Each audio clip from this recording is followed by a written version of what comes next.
Well, good evening, everyone, and welcome to another exciting episode of Vecna, Eve of Ruin, right here on Proficiency Bonus. My name is Michael. I will be your dungeon master for the evening, joined by all my wonderful players. We are minus a Shannon tonight, but hopefully we will see her soon. In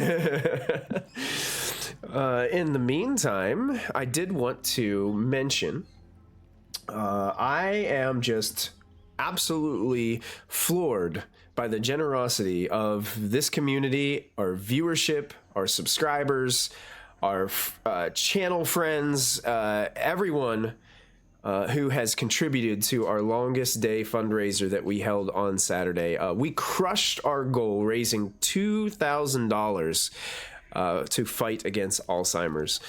So I want to just thank once again all of my players here that have contributed their time and their efforts into running or playing in some really fantastic games on Saturday. We had a ton of fun, and all while doing something good for those who are suffering, those who are feeling the effects of this terrible disease. So we are just so thankful for everyone and all of your generosity, and I'm still just I've been in shock for the last 2 days. So thank you all so much. It's really really incredible. But we've got some decisions to make this evening as we dive back into our Vecna campaign. Last we left off, our group made camp. They got a nice long rest in, but they were torn because they have some very, very valuable artifacts, but they have some mundane copies of each that they've collected from the Tomb of Wayward Souls.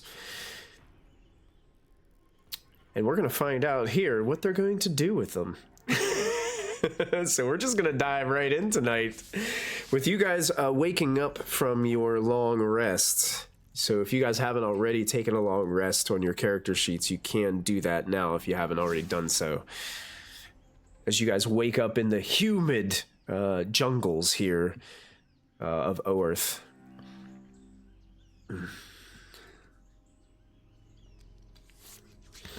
I'm just checking something on me because I cannot remember whether or not Warlocks can swap their spells out or if it's only at level up. I believe it's on level.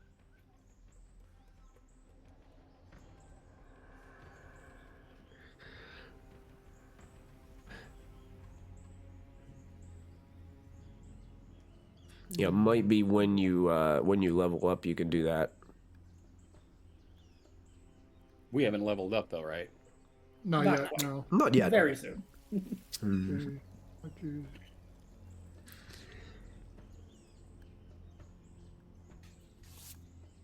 You can replace one spell on your list whenever you gain a level. Okay. Doesn't help me right now.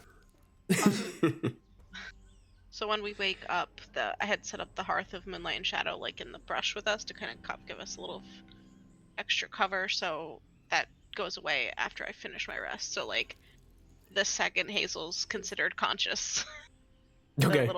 the cute little Domi goes away, and Dome goes that's away. how you guys got it. know that she's awake, even though she's like not moved because she does not want to get up just yet.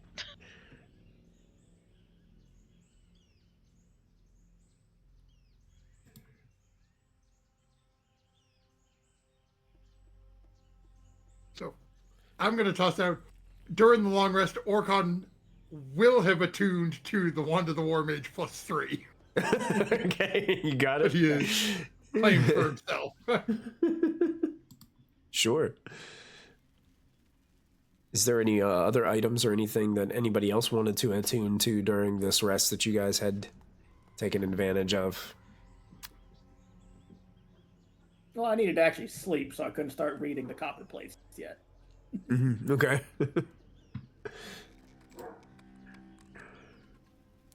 I don't even know if I need any of that stuff, to tell you the truth. Hazel Okay. wasn't sure if she was gonna take anything just yet. She's interested in that sash, but also like is okay with selling things at this point too. I'm going to go ahead and say this, that, Eggpaw just came in and gave five gifted Thank you, subscriptions to kick us off into, it looks like maybe a hype train maybe started. Look at that. Level 2 hype train already in chat. Thanks, Eggpaw. Oh, yeah. I did want to throw out, I don't know if she would want it, but that scimitar might be nice for Selena. Yeah, we'll hang on to it for the moment, I think. Yeah. Yeah, we'll hold on to that one just in case. I cannot Well, remember honestly, what her secondary magic items are, but it might be a good offhand thing. Yeah, I think she's attuned to very little, so she's got space. Mm-hmm.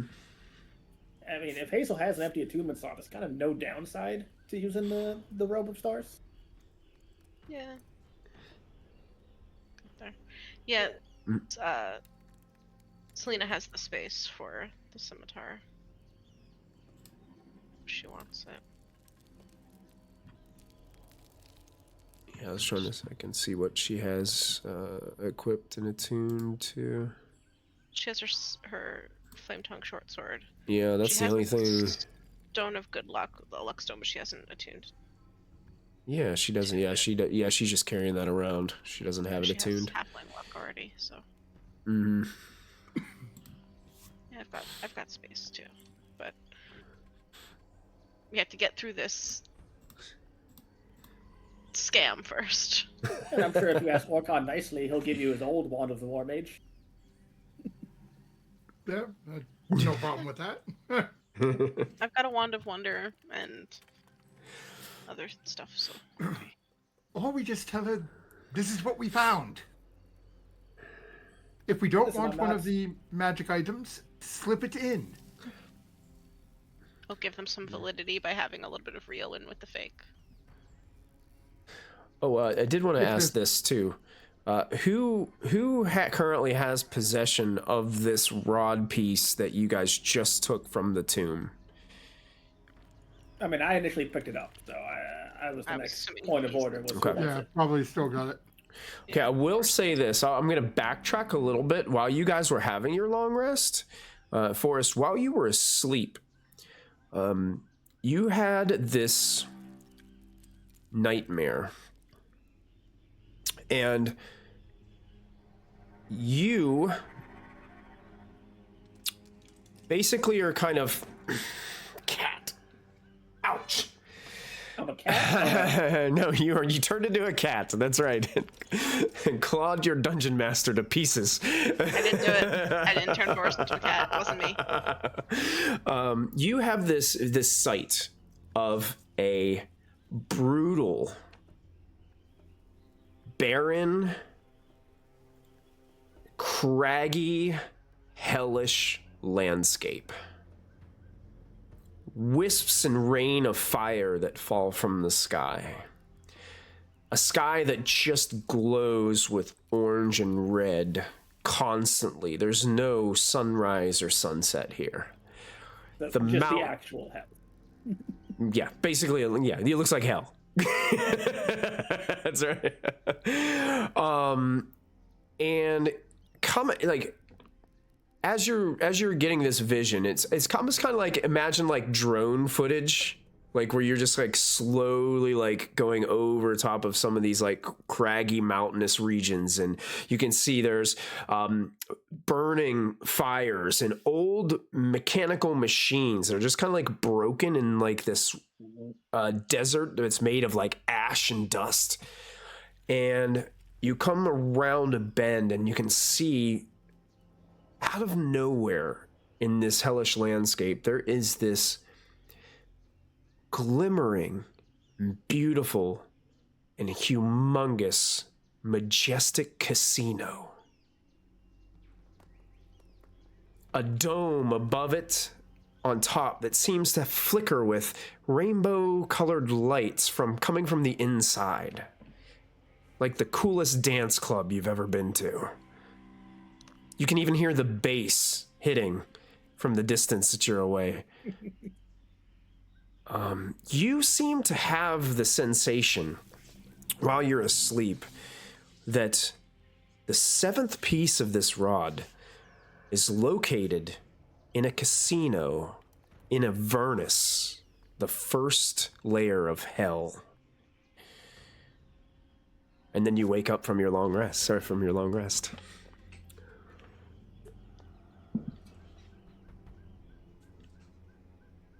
Once again, I have good news and bad. Is the good news we can go back to sleep a little longer? I mean, you might want to after you hear the bad news. Hazel cracks when I open it, just like slowly looks over at Forrest. The next rod piece might be in Avernus. The good news is it's only the first layer, I think. Oh, go to hell. Roll back over and go to hell. This means nothing to Hazel, so she just doesn't get the joke, doesn't understand the concern. And just... It's where the demons come from, Hazel. Sure. Demons have homes. Sure. Devils! No. The devils are the other one. Right? The Abyss? Yes. I think you have that backwards, don't you? The devils are from the hells. The demons are from the abyss. Oh no, Forrest has a concussion. He's probably right. That's the player misremembering. Don't mind me. I think this rod piece is Tampered with his just brain. getting confused. Does anyone know Infernal? I don't think so. Oh boy. Nope. I am less acquainted with the lower planes. Oh. Nope. Didn't think so. I've got the opposite. Selena does not have Infernal either.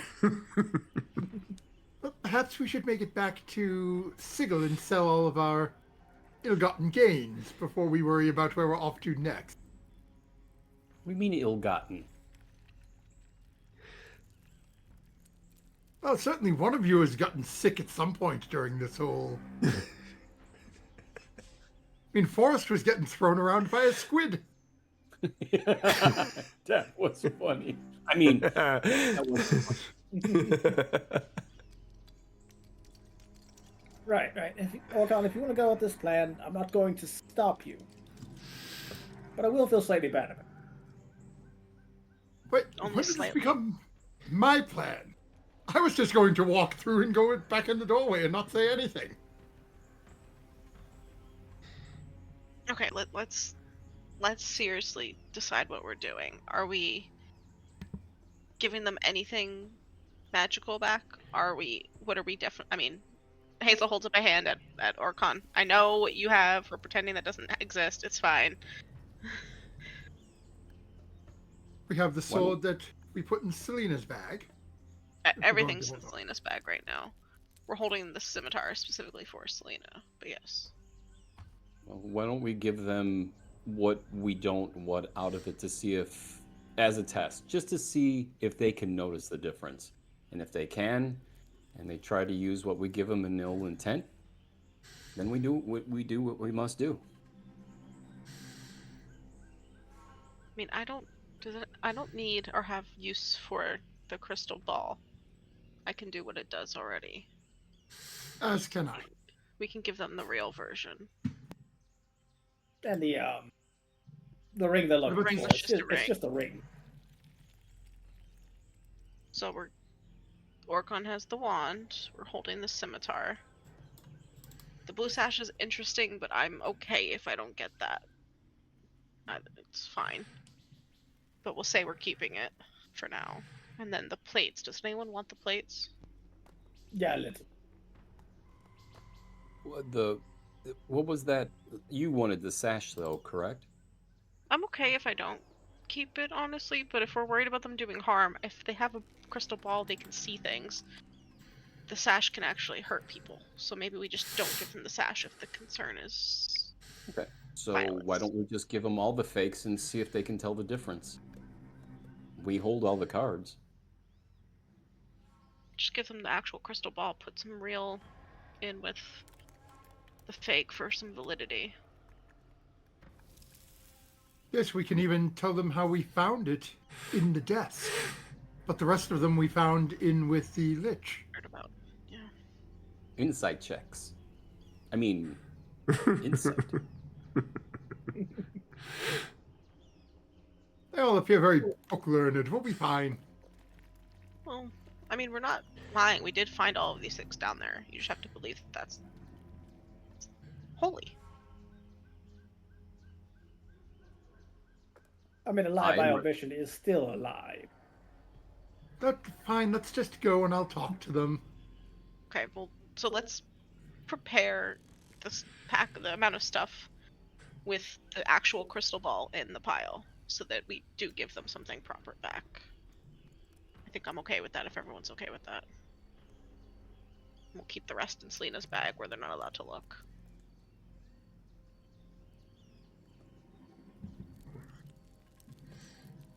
And then we'll go talk to them.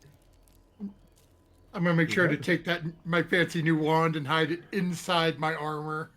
Okay, you got it? Concealing it away.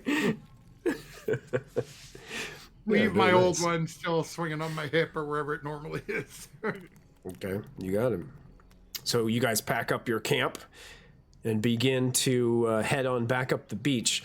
I think it said last time it was about a mile away from where the archaeologist camp was.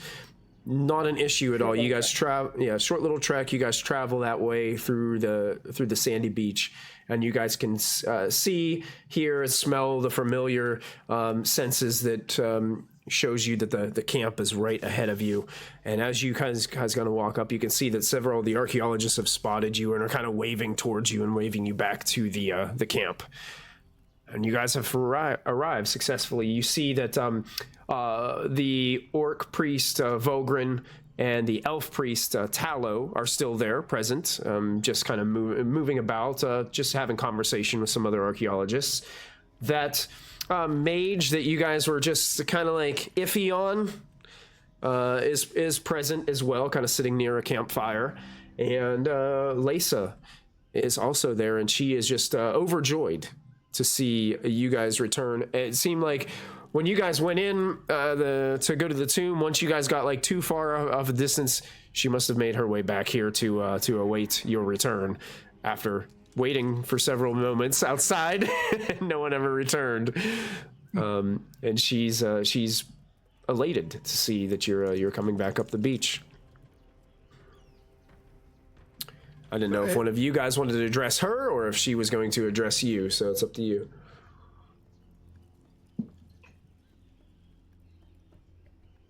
This is all you guys. We're gonna walk up then.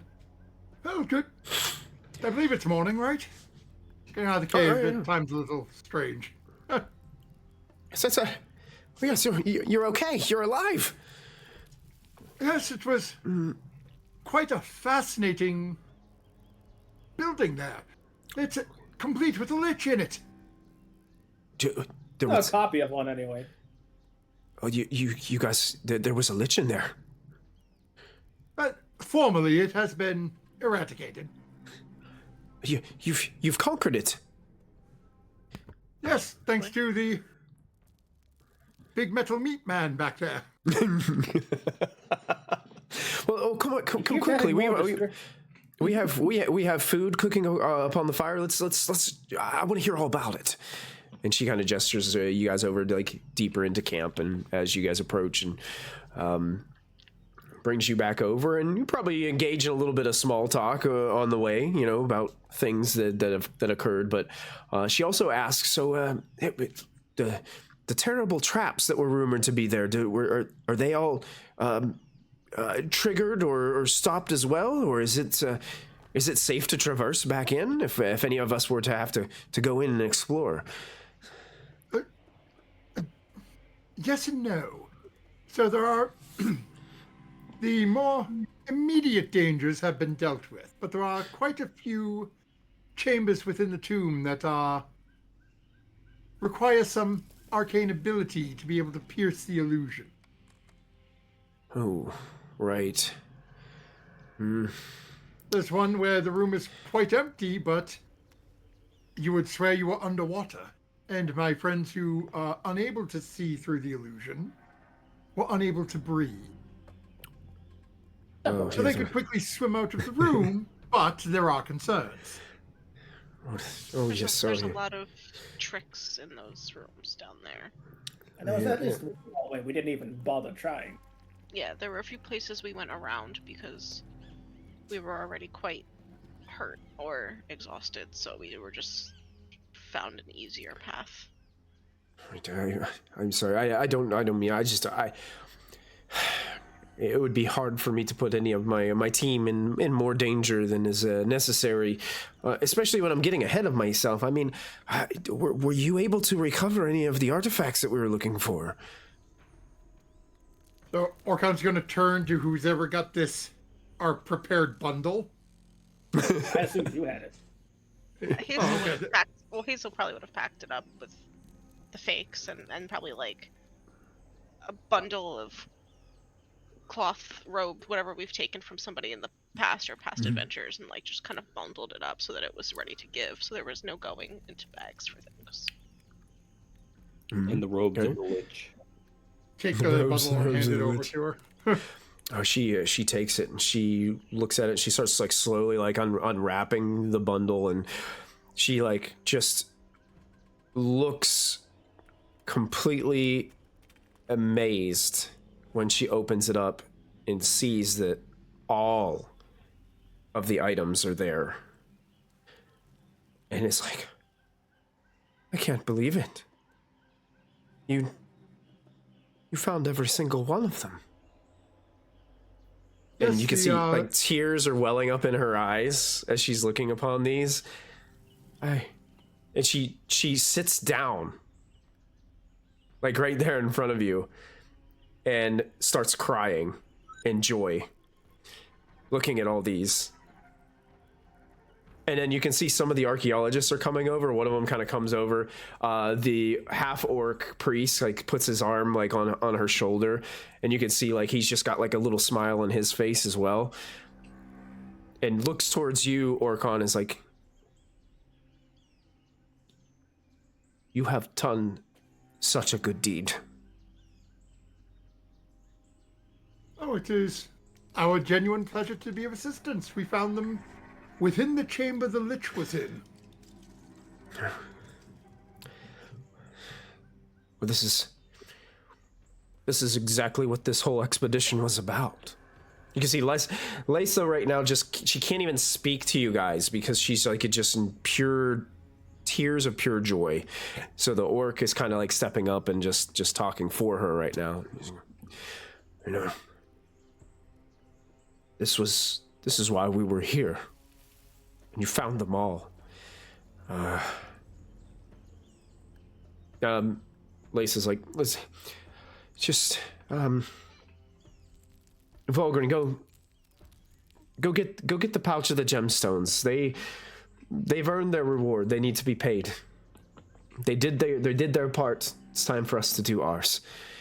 And Volgren kind of bows and walks away and yells over to Tallow to bring the bag over, and Tallow brings this bag over, and it is just this massive bag, and hands it to Lysa. Lysa opens it up, and there is just glimmering gemstones galore in this bag. So as promised, here are the gemstones that I promised, and they hand the whole bag over to you, Orcon. So for each item, you get 5 gemstones. Each of those gemstones is worth 500 gold pieces. Okay, so that's 2,500 gold pieces an item. And how many items were there? 5 or 6? There's 6. So 2,500 by 6. 15,000 gold pieces. Or another 3,000 each.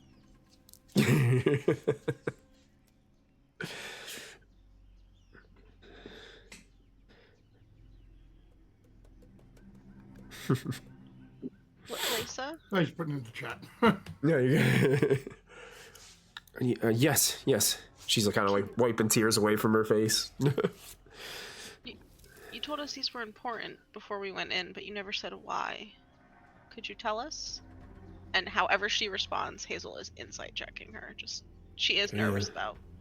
As am I. These, just as I've said before, these are very personal, historic relics of my people. My people who were crushed, killed, and tormented by a Serac.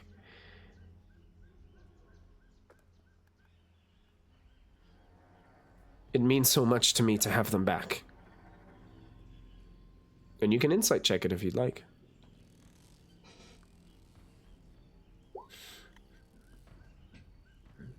Oh, look at that. A 19 and a 30. I was going to say you have advantage, but... Yeah. Doesn't matter much at that point.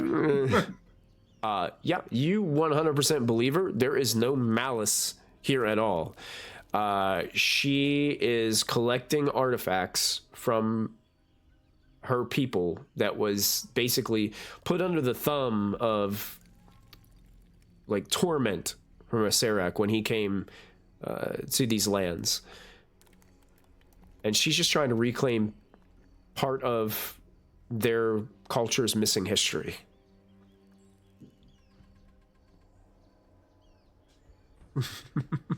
Oh, I can see it. I can see it. Well, She's breaking down.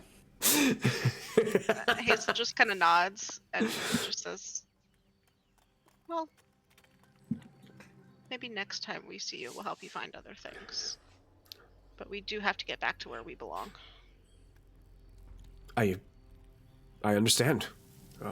We all have things that we need to do. She's teetering.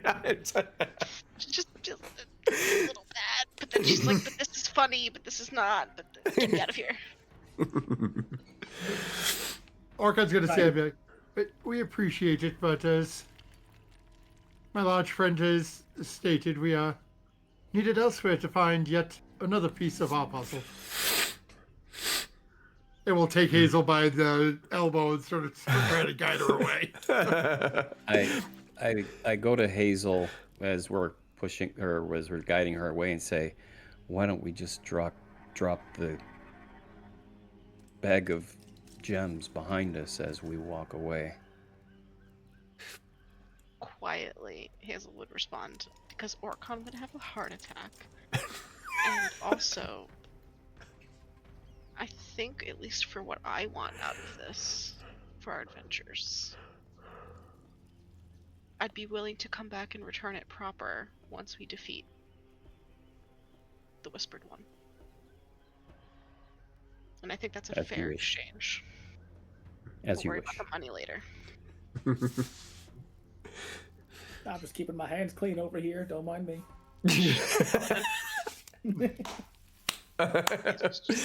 While he's reading the pamphlet as he's walking. Yeah, he has to copy. Oh, obviously, I don't have the actual item out in front of that. So I Your soul imagine. was tainted. Oh, Selena would have had everybody sign her book, and like so she'd have all their names and. Ooh, of course, Like, yeah, would have absolutely. Drawn and sketched everything during rest of time, and like done her She got a awesome. couple names when we first came here, but Yeah, but gets the rest. When this campaign is over, this is totally out of game right now, but when this campaign is over, I'm hoping that Shannon will put together an actual like book of Selena's exploits during this campaign. I think that'd be actually really, really cool to see. Oh, like her drawings of Lisa sitting there, ugly crying over the horse. Hazel looks concerned, and Orcon has like a greed symbol above his head. So I imagine you guys, as you guys are walking away from this scene on the beach, there's this one moment where you guys kind of turn over and look at your shoulder, and Lisa has that scimitar in her hand, and it's the sunlight is kind of glistening off of the blade, and she holds it high in the air like this. She's like, We found them! We found them all! And you hear everybody erupts into applause and cheers in the camp. I'm still wanting it to look worse. And you guys make your way up to the beach to that lagoon area where you first entered. And you guys can easily make your way back to where that portal area was that was kind of embedded into that cliffside. I'm assuming you guys are just going and getting hightailing it out of there as quickly as you can and diving into that portal area. You got it. And you dive into the portal. You have that sensation of weightlessness for a split second as a flash of light beams you back into the Sigil Sanctum. And I will move you guys back over into that chamber here. Let's move the party ribbon here so you guys can see once again what that area looks like, because it's been quite some time since you've been there. I'll have to get rid of Kior's old token and bring up his new one. This cool artwork. There we go. Should have all of you there. Yeah. So you guys are back. Let me go ahead and switch our music back to something more appropriate for this. I think it was this one that I used for... Yeah. You guys flash back in to the sanctum. And as you step through, you see the Wizards 3 along with Milena.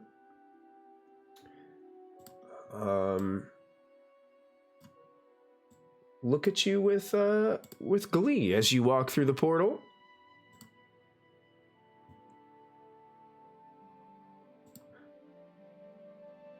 And Alustral is one of the first to welcome you back as you walk down the stairs from the dais where the portal is located. And you have, well, that was rather quick. Yeah, I mean, was it really? We were there for 3 right weeks. there, just a day. Don't mind him; he's addled. We should take our time to prepare for this next one, though. It'll be a good bit more challenging, I expect. Why do you say so? At a brief vision, it's in Avernus, I think. You're the next piece of the rod is in hell. As far as I could figure. Never been there, but, you know, it's been described a number of times. Sure you don't want to come with us? I am not interested. Rude.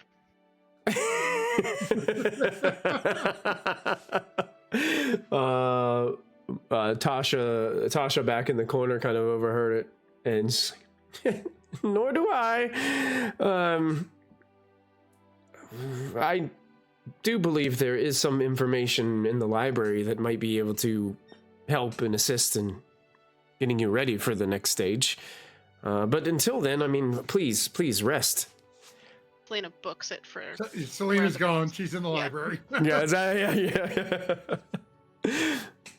Yeah, Selena loves to rummage through the library each time she comes back to the sanctum for more information and more insight. So that's where Selena will be. She'll be delving in, looking for anything that she can find to give you guys an upper hand, or at least some advantages when it comes to traveling to the first layer of the 9 hells, Avernus.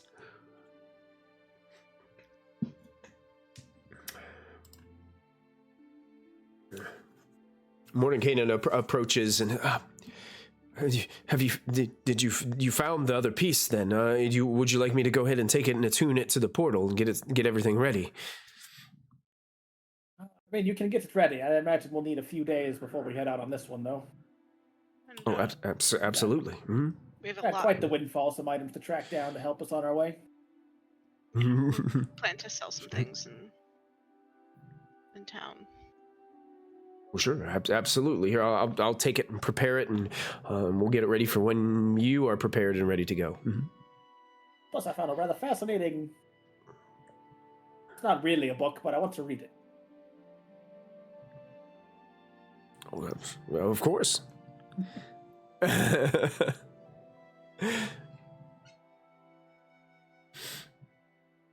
Sure. So you guys are here in the sanctum. Like I said, there's not really. You guys can decide if there's anybody that you want to, have like take a scene with or role play with, or if you guys want to just go sell things and buy things. We don't have to role play all that out. If there's something in particular that you're looking for, you can easily any of those gemstones. You can easily transfer those to gold and then purchase or use them to trade with other folks within Sigil to get materials and items that you need.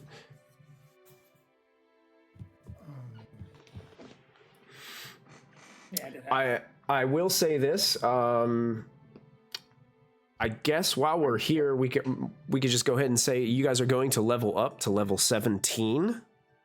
Oh. Okay. There we go. So I don't know if Shannon is watching currently right now. I know she was earlier. She was in chat earlier. But if you are watching, Shannon, and you have an opportunity or have the time, if you want to jump into your D&D Beyond and level up Selena for yourself, I don't really want to level up her character for her, but it would probably be beneficial to have level 17 Selena going to Avernus rather than level 16 Selena going to Avernus. She and I were talking earlier, and she said that she doesn't get any like major upgrades at level 17 other than the standard like increases. So like no big, I think at level 18 she gets an extra attack too. Like I think she can attack like 4 times at level 18. I'm pretty sure that's the 20th level feature. Or is that 20th? Okay, got it. But yeah, at 17 she's just like on standard kind of leveled increase. So but yeah, we'll talk about it for the next week. And don't forget, you may have to resync your hit points in Roll20 to when you level up your characters. I don't know why it does it, but it always takes your hit points to 0 for some reason in Roll20 on the tokens. Well, now that our heroes have successfully leveled up their characters to level 17. Wow. That's getting up there, guys. Not powerful. Yeah, I know. Bunch of demigods here. It's the reality stone. Enjoy this. Marvel in it. Not many people get here. So enjoy it. We are going to do just kind of like a quick montage because they are back at Sigil, but they all have things that they want to purchase. Which in Sigil, the city of doors, there are many different magical shops that they can visit, many different vendors. Why'd you just bite me, cat? Seriously. You did it again. Go away. Well, you're moving your hand near me. When you talk like this, I get excited. I'm going to pick you up and move you now. Oh, don't you bite me again. Where are you going? She's being mean tonight. Gosh. Feisty. Yeah, she's in an awful mood tonight. Well, anyway, we'll do a quick montage. Everybody kind of going apart, venturing through Sigil, purchasing different things, using like you guys got a ton of gold. So as you're rolling around, you can go ahead and purchase anything. You can also, I know that some of you might be looking for even potions of healing and as well. There would be those available. So if you're looking around for those, I can't remember what greater healing potions were considered. Are they considered common or uncommon items? I believe they might have been uncommon. I think they're uncommon. Yeah, so those would be a little bit more pricey than your...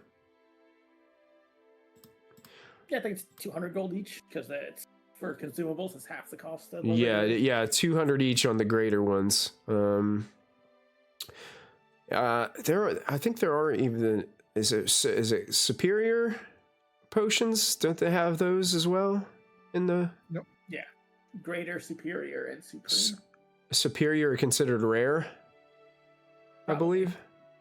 So those would be about 2,000 gold pieces a piece. So if you're willing to fork over that kind of dough for any like very large potions of healing, there's those that are available too. So I'll just leave that up to you guys as you're going about doing your shopping, commission your things. Forrest had mentioned that he's going to be poring over these copper plates, this manual that he's found, for hours and hours while they rest here at Sigil.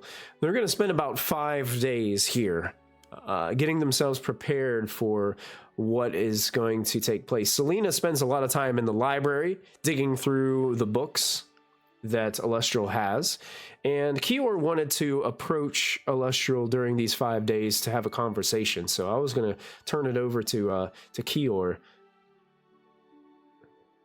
to take that scene.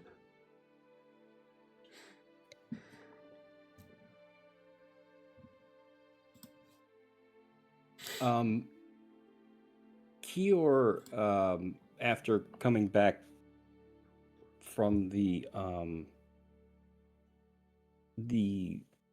bazaar, finding some of the items that he was looking for,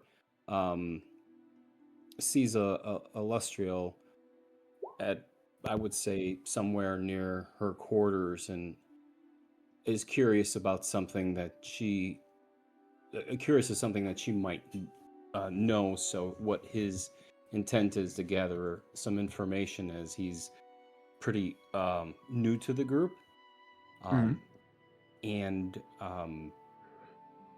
knocks on the door to where she's at. Okay. Yeah, Lestral comes to the door, opens it up, and joins you in the hallway. This is kind of like in an upper area where their rooms are actually located. Yes, Kior, what can I do for you? You look troubled. Well, I'm not so much as troubled as to I am puzzled at certain things. The one thing that I'm a little confused of is the absolute purpose of what we are doing. How did we come to be, or how did I come to be part of this group, and how was this group assembled? You know, that's still a mystery for a lot of us, to be honest. Kior, so I have had terrible visions, and I've heard terrible rumors, and all of my sources seem to indicate that the Archlich, Vecna, is up to a terrible ritual that has the power to change the fabric of the multiverse as we know it. So, in this uneasiness, I reached out to some of my closest friends and companions. That's why Tasha and Mordenkainen have been here throughout. Milena has been helping me by going out and gathering resources and sharing information with all of our allies outside of Sigil here. Vecna has been gathering secrets from all across the multiverse, channeling them, using them, bending them to his will, making it to where he becomes more and more powerful each and every moment. In our contemplation, we discovered that probably our best course of action was to just wish all this away. So Mordenkainen, Tasha, and I, we gathered together, using all of our arcane force to cast a powerful wish. And in casting this powerful spell, adventurers arrived on the premise. In our weakened and shocked states, we weren't sure what to make of it at first. But one thing is for certain, this was the answer to our wish. The heroes that showed up here in our living room.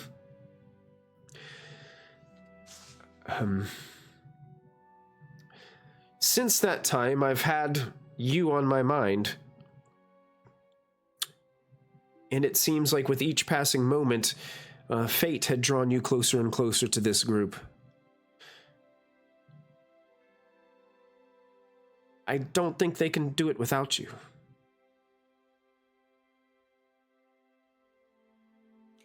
The only thing that troubles me,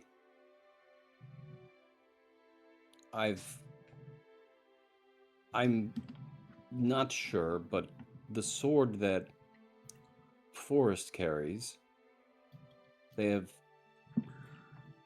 referenced it to a name that I have heard of before. Is it absolutely the same sword?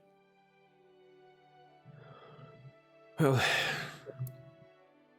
there is a resignating darkness about it that sends chills down my spine, and Tasha and Mordenkainen seem to agree. It's a very, very dangerous weapon, but from the information that I know about the weapon is it was used before to defeat Vecna. Perhaps it can be used again for the same purpose. I just hope we don't lose Forrest in the process.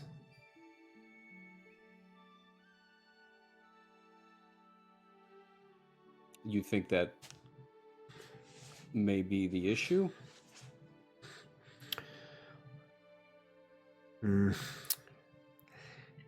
I can't be certain. Well, I appreciate your honesty, and I will keep an eye on things for you. Please, especially him. Keep a lookout for him. What he holds is dark and twisted. Could easily manipulate and twist his own mind. That is what I fear. Thank you again. Thank you for helping this group. Sure. And as that scene comes to a close, is there anybody else that wanted to do anything here in Sigil throughout the montage, or chat with one another, chat with a certain member of the wizards, or any of those types of things before you guys continue your adventures?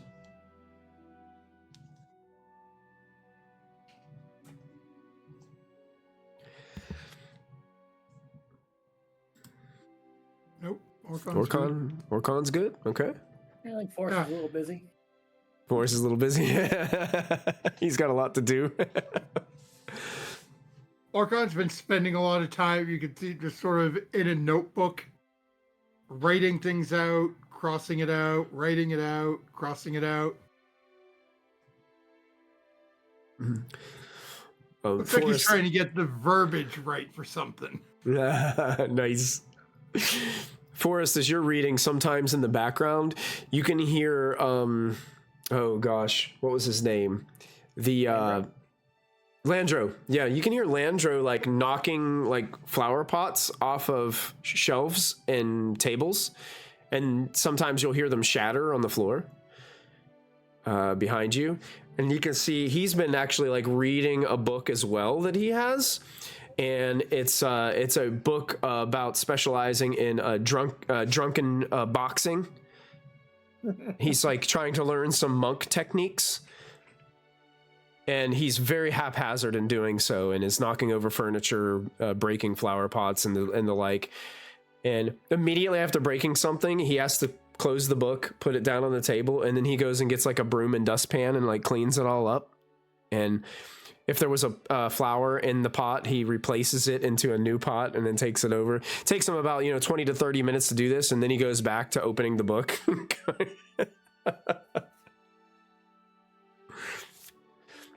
I enjoy learning new things. So he's been busy studying some books too. Selena does eventually come out to you guys after this kind of montage of days ends to report some of her findings to you guys. And what she can tell you is that because Avernus is the top layer of the 9 hells, it's been the source, well, not the source, it's been the basically the epitome of conflict between the demons of the abyss, as the demons of the abyss seem to use the river Styx to come into the 9 hells to try to invade the devil's landscape, their power over the 9 hells. They call this the Blood War, and it's a major battlefield. It rages this conflict between these two groups. It's basically evil chaos versus evil lawful order, like meeting head to head. So she also lets you know, like, looking through this, like, it would be fruitless to attempt to fight every fiend that you come across in Avernus, since conflicts escalate into giant mass combats here over even the pettiest of things. When interlopers come in and just start attacking or trying to attack another group, you find groups just converging on those poor adventurers, and they don't stand a chance. So to accomplish goals within Avernus might need a little bit of cunning. You might even find yourself having to work with potential devils or fiends in order to accomplish your goals while you are there. The environment is a hellscape in the most literal sense. It's a ravaged battlefield littered with decaying carcasses, wrecked war machines. This foul haze perpetually shrouds the skies. An ambient light swells above the horizon in a grim mockery of a sunset. But the sky is just terrible, with searing gusts of wind that blast across the landscape. It reeks of ash and brimstone. Due to its perpetual smoky twilight, there are no real days or nights in Avernus, so time does pass as usual, but, you know, it's hard to tell sometimes whether it's, you know, in the daytime or nighttime while you're there.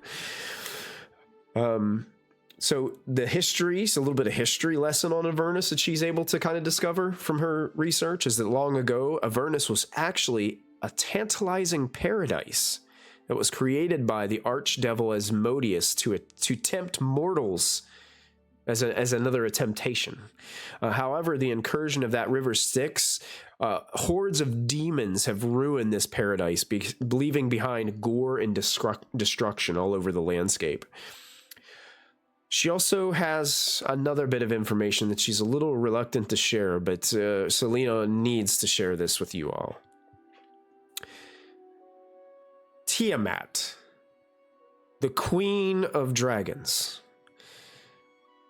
the 5-headed, basically chromatic dragon deity, embodies the vices of evil in all dragonkind. Her lair is located on Avernus.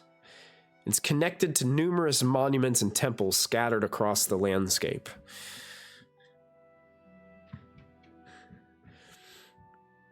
Sometimes Avernus twists your spell casting.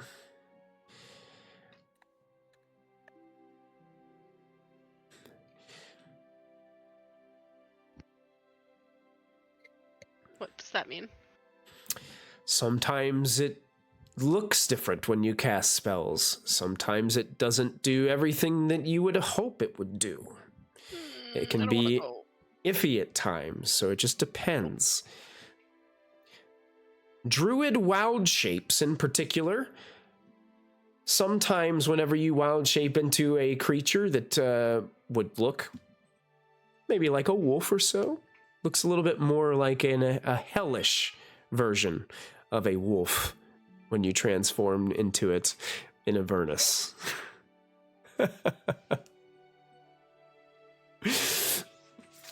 So This is great. Not really. So she gives you a lot of information there about Avernus. Mordenkainen also, he kind of chimes in and says, and there's also things called the infernal war machines. They use these to traverse the landscape. Mechanical items that are vehicles. Kind of powered and are able to move across the landscape rather quickly. Perhaps. Wonderful. Would we be able to ride one of them, do you think? Yeah, perhaps. Find one first. If you can find one, of course. Especially a working one.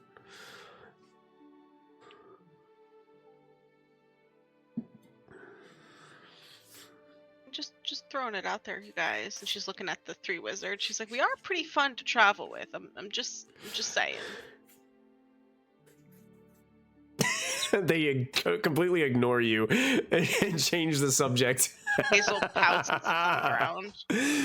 Now you guys can tell that they have definitely like recovered from that initial wish. Like they don't seem like they're 100%, but you know, they're a lot better than they were initially whenever you guys appeared on their doorstep. Well, inside their sanctum.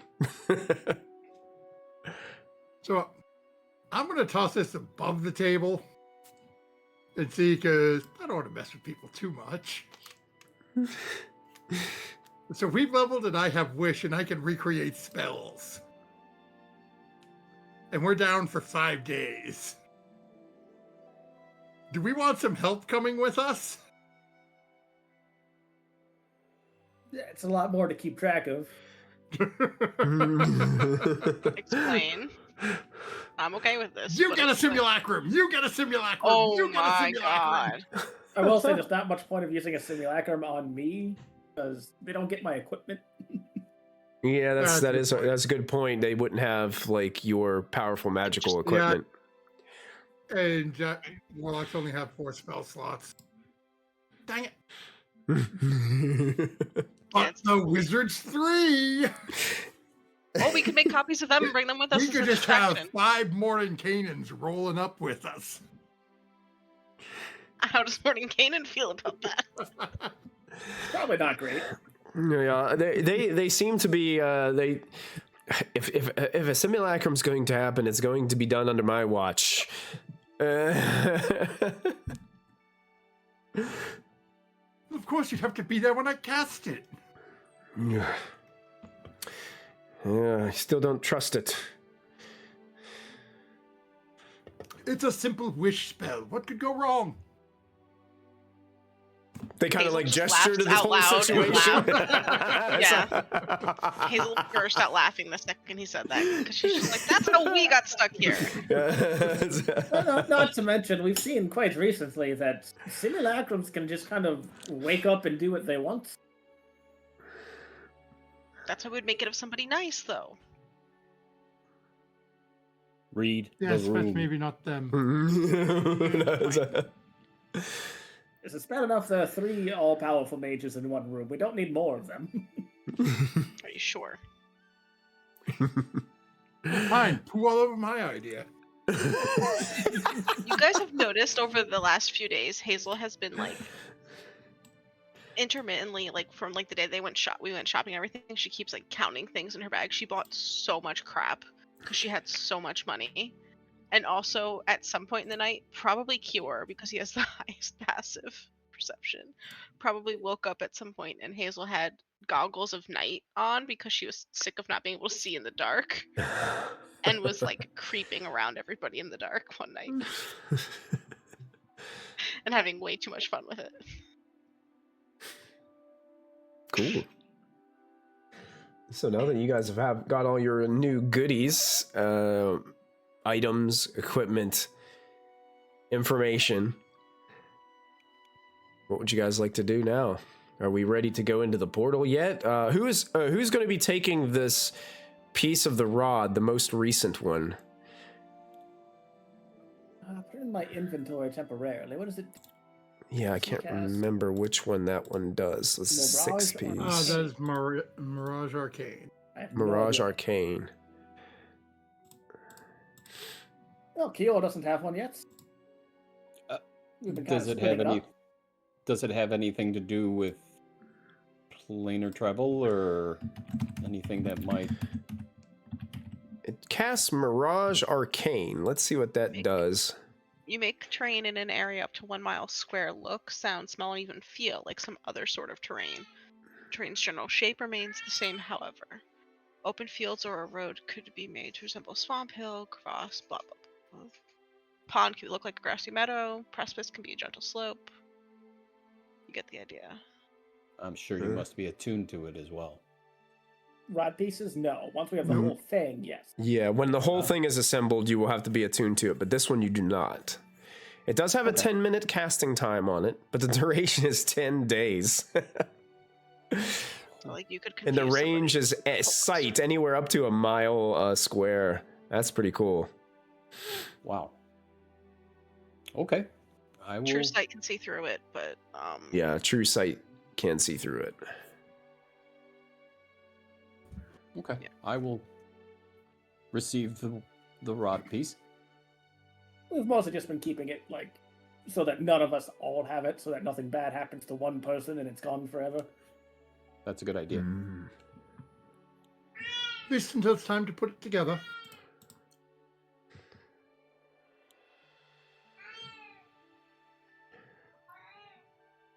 Okay. As we start heading towards the portal, I'm going to lean over to Kior. And just so you know, this means you have point. You are now the compass guiding us to the rod piece. It doesn't necessarily have to be out in front for that. Just tell us which way we're going. Avernus. the rod will literally, like, you'll feel it. You'll get it when we get there. Tasha does come up to you guys when you're talking about this, and it's like, now look, guys, like, Avernus is a little bit different from the previous ones. It's a little bit harder to exactly know where it is that you are going to pop out on the other side.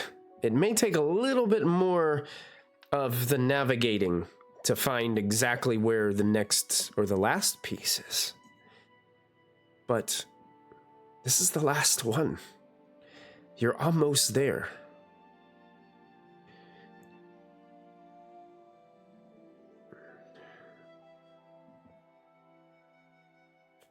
That is what worries me.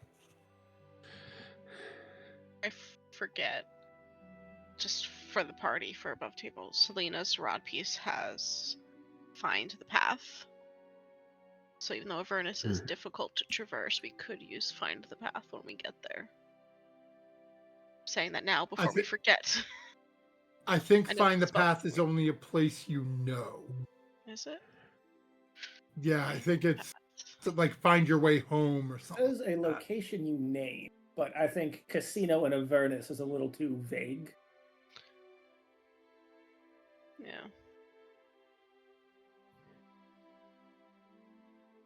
Yeah.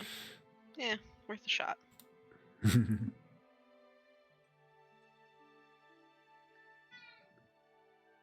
Yeah, maybe it is. Work.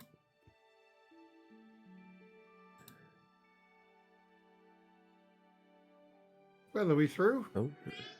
Like I say, you must be familiar with the location as well. Yeah, so it says it. It can get us back to the portal.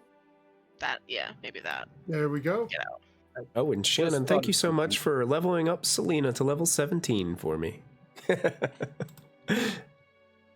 She's so strong. I just thought of something. Hmm? If we're to go to Avernus, it's very inhospitable. Quite. How do we counteract that type of issue? I mean, I might get more of a tan than I really want being there. If you know what I mean. Like, the best way is to just not be there too long.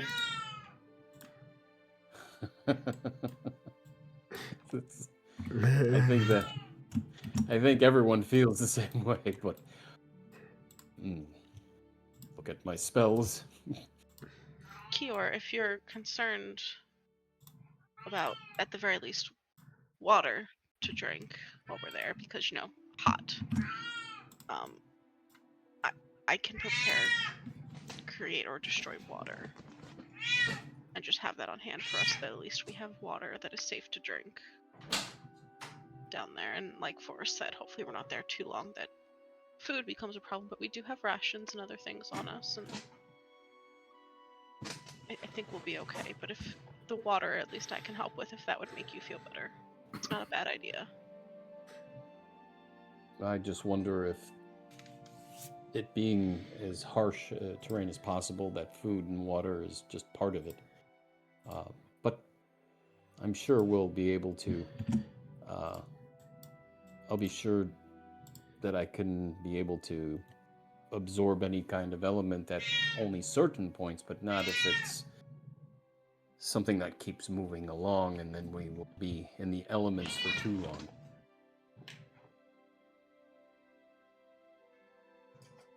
Again, I haven't been there just yet. Well, my friend, we're about to change that, aren't we? If we get there and there's something we're unprepared for, we can always come back, re-prepare slightly.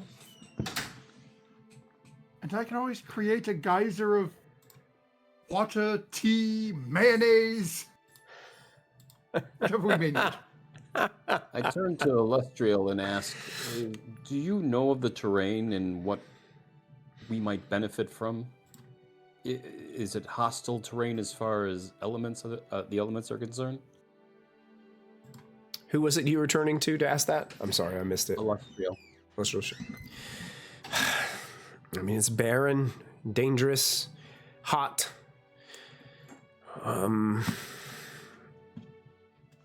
Constantly breathing in dust and ash.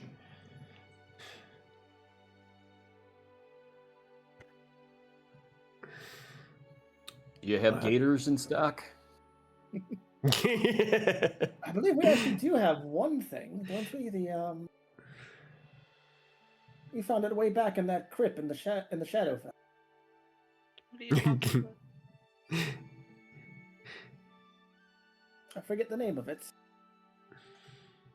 I think its name was Necklace Forest. that would help you breathe. Well, that was a long time ago. I don't even remember. To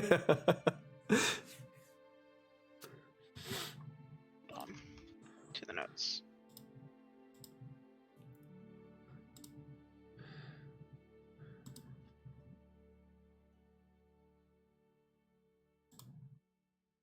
What was that called?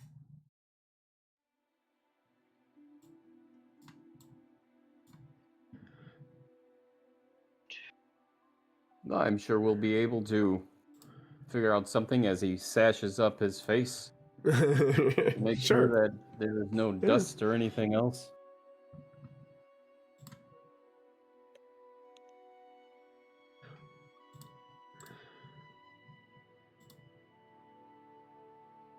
Ladies and gentlemen, are we ready?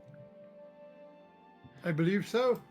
I feel like upon the discussion of things making it hard to breathe and the joke but not joke about gators and coverings, Selena would have quickly probably gotten out some fabric from in the bag of holding where she keeps literally everything and like cut everybody essentially like handkerchiefs to like tie around Sure. their Yeah. faces just as backup for trying to eliminate some of the issues that we're going to be dealing with. Absolutely. So, okay.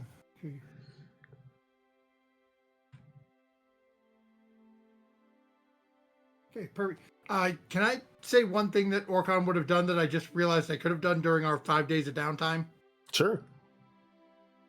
So, going to cast Word of Recall. Basically in this living room area. Okay. So it is a 6th level spell. Essentially, I'm just designating this. Can I display it? Yeah. So me and 5 can instantly be teleported to this location. You and up to 5 willing creatures within 5 feet of you instantly teleport to a previously designated sanctuary. You and any creatures that teleport with you appear in the nearest unoccupied spot you designated. Wait, I don't understand. You're trying to teleport people where? No, You so have to the cast last line first in it. Here. I have to cast it here once first to designate the space. So basically, yeah, you gotta like this is the beacon, so that way. This is the beacon. So if Yep. if it hits the fan and I gotta say we're gone, we all come back here. Okay. Yeah, absolutely. Yeah, you could have you set a waypoint. Put my fast travel marker right here. That's right. The fast travel flag planted. I like that. Interesting. That's a cool spell. We do have to group up in a tight circle to make it work, but yes. Yep. You all have to be together, huh? Group hug. Hurry, Forest! Oh, we're gone.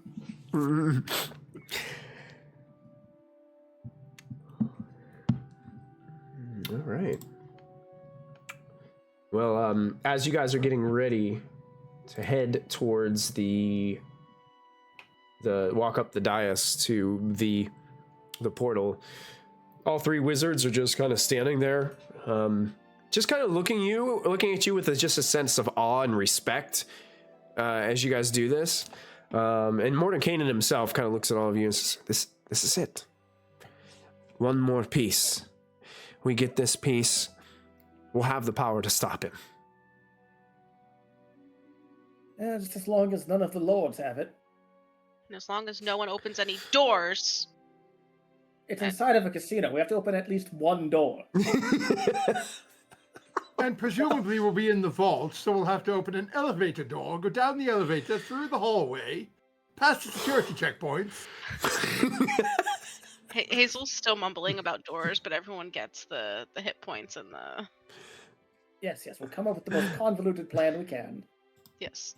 We'll need a new name. We can even hire George Clooney. I hear he's in town. Wouldn't surprise me. I only hope there's AC. I'm pretty sure we need at least 6 more people to do this correctly. George sure Clooney not is 7 or 8? a CR30 monster in the monster manual.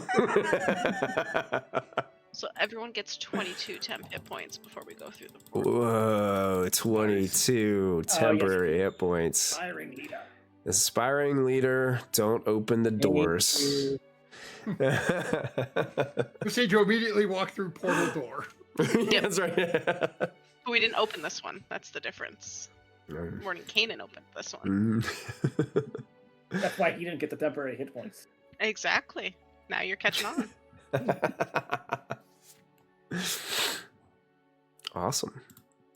All right, well, once more into the breach. All right. Are you guys all jumping through the portal once again?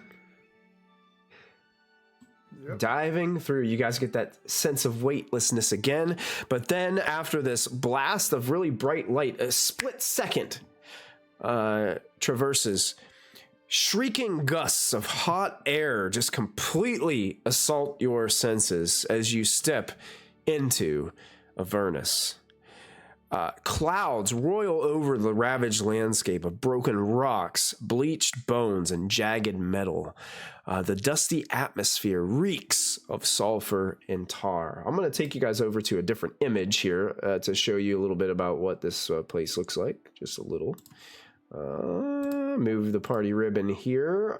Are you guys able to see this landscape that you're looking out over top of? Yeah, Silver doesn't have the armies actively fighting right down there.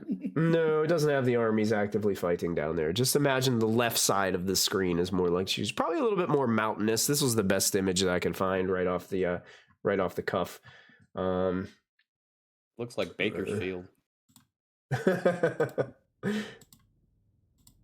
Put a little bit of hellish music on. And you guys actually emerge along the the portal is actually on the shelf of basically a mountainside. And you guys are looking down over this like field and this landscape where there you can see like a massive crevasse, like looks like somebody just like dug into the landscape. In the distance, you can see more jagged bluffs and mountainous regions, massive skeletal remains just kind of like laying in the distance. Little miniature fires like sprouted all over the place with billowing smoke. Michael, chat's asking if they can see the image. Oh, yeah, I'm going to put it up there. Give me 1 second. I'll put it up. Here we go. Here it is. Voila. It's more like the left side of the screen there is what they're seeing. Not the massive armies and the mechanical things shocking the ground with red lightning. That's there you later. Go, Carlisle, all for you. That's later in the session.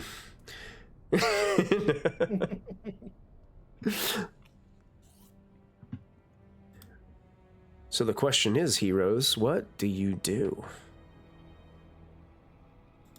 Oh, I suppose first things first, we gotta get off of this cliff.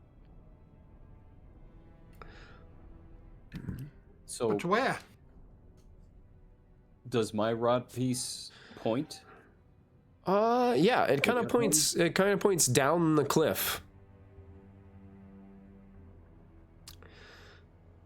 Looks like we're going down the cliff. Slowly. I got plenty of rope. I'm sure we can figure it out. At your current level and with your current supplies, there's no roll necessary to traverse down this cliff. You guys are skilled adventurers. You guys have many tools to your to your arsenal to able to traverse down these rocky crags. The minute you get down, you kind of start stepping into this sand / ash that is upon the ground. You kind of sink your foot into it a little bit. It's just really just a terrible landscape all around you. When you're looking forward, you can see kind of barreling towards you, there's this mass of like dust and smoke that seems to be rising from the ground. And there's something in the distance that is getting closer and closer to you, and it's rumbling with some kind of loud sound. And it has this like aftertone to it that almost sounds like screaming or somebody wailing as well. But it's very far off in the distance, but it is rapidly coming in your direction with a trail of smoke and dust. Is there any rocks around us? Something to maybe hide behind? Sure, yeah. There's plenty of things here to hide behind. I'm gonna roll. Yeah, you can roll stealth if you'd like to try to hide. Yeah. Anybody else hiding with Kior as he kind of dives behind a jagged outcropping of rocks? I'm gonna cast Comprehend Languages.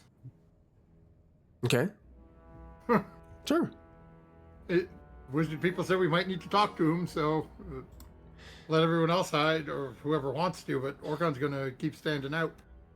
Hey, thank you so much for the follow. I appreciate that.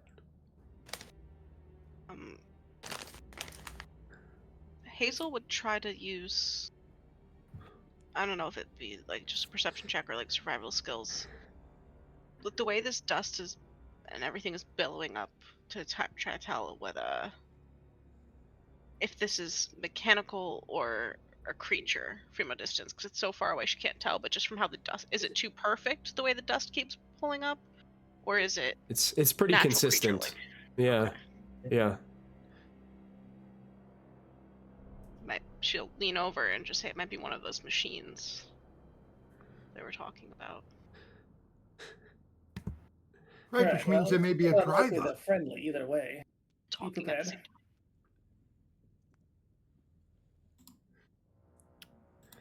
All right. So You guys always talk Kior, at the same time. Kior is hiding. Orkon casts the spell, comprehend languages. And you were just like kind of like carefully watching the smoke hazels is coming near. I guess Selena would just probably stand at the ready next to you. For us, anything special you're doing, or are you just kind of just waiting for this thing to approach? I'm gonna wait for it to approach, but I'm kind of like shift my stance a little bit so that the holy symbol on my shield is kind of covered by my cloak. Okay, yeah, good thinking. And out of this dust, as it gets closer, barrels an angular metal vehicle about 10 feet tall with spiked tires and hellfire roaring in its engine. Tortured screams seem to issue from the engine furnace area, and the vehicle slows to a halt, and you see jumping off from the top is this winged silhouette and kind of slams down in a 3-point stance, probably about 50 feet away from you guys, and you see it kind of come up, and it's a female figure wearing a helmet with some like goggles over her face, and she like unbuckles the helmet, puts it off to the side, takes the goggles and kind of shifts them up on top of her head, and you can see like the parts of her face that weren't covered with the goggles are completely covered in like dirt and dust, and there's the wings on her back kind of like fold as she stands there. She's wearing like this leather jacket that has like patches and stuff like on the sides of it, and is wearing like this really cool like studded belt, and it has like bracelets on it that have these metal spikes that stick out all around it and stuff.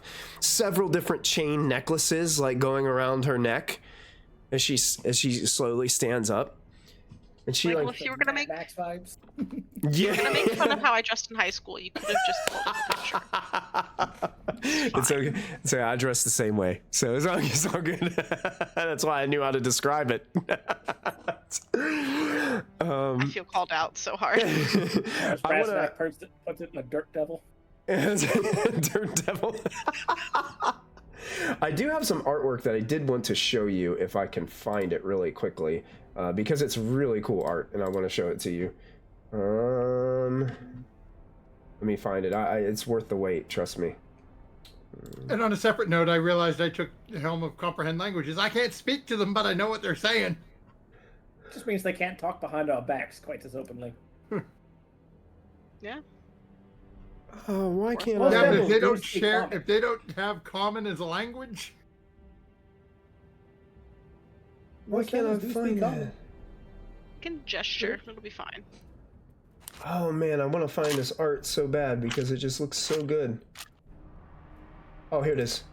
Sweet. I'm going to show you guys this artwork of this thing.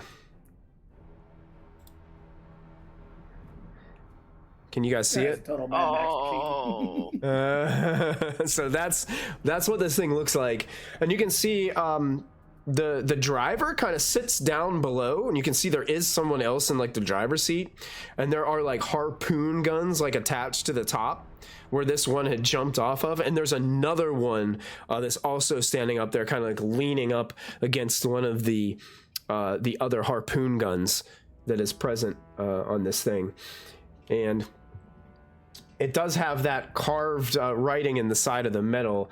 I think it's called the Venatrix is what it says on the side. But yeah, it's kind of like a 3-wheeled almost massive like a trike war machine with all these spikes coming off of it. It just looks like I think that's a badass piece of art. Super I'm cool. not sure they have that enough needs- spikes, honestly. Could go with a few more. no, it needs to come home with me. I think it's gonna fit through the portal organ. We will I don't find know a if way. Chat can see it. And what's that? Can chat see it? Yeah, they should have been able to see did. it. Yeah. Okay. Oh yeah. Just double check. Yeah, they were able to see that. Yeah. So stepping up and so kind of like brushing some dust off of this this jacket, you can see this like kind of like chewing on a piece of gum. and looks over her shoulder at the ones that are just like still sitting on the infernal war machine. It just kind of slowed down, and the smoke's kind of like trickled, like the smoke that was kicking off from behind it like trickles over the whole scene. Michael, you were right. You saw him all the way from over there. Yeah, looks like you guys don't belong. What brings you to Avernus? We've just murdered a lich, and we heard there's a wonderful casino in town that we're coming to check out. Murdered a lich, guys. Murdered a lich. Did you hear that? Did you hear it? And then the one that was leaning up against the harpoon at the top, like, just leans in closer and kind of puts her hands, like, under her chin like this. Well, you know what? That's perfect. It's absolutely perfect. I know where a casino is, and I got the means of getting you there. But yes, you have a very wonderful vehicle. oh yeah, this is the best. The best. It's like patches of rust all over it and stuff. You know, it looks like pieces of other war machines have been taken off and just like strapped to it and stuff. But Can't imagine you'll take us there for free, though.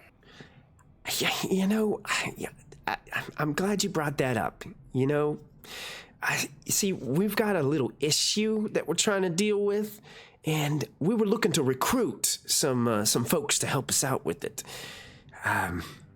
We do a lot of gathering of scrap metal. That's kind of what we do, but just recently we stumbled upon some valuable treasure. Just so happens somebody else got to it first.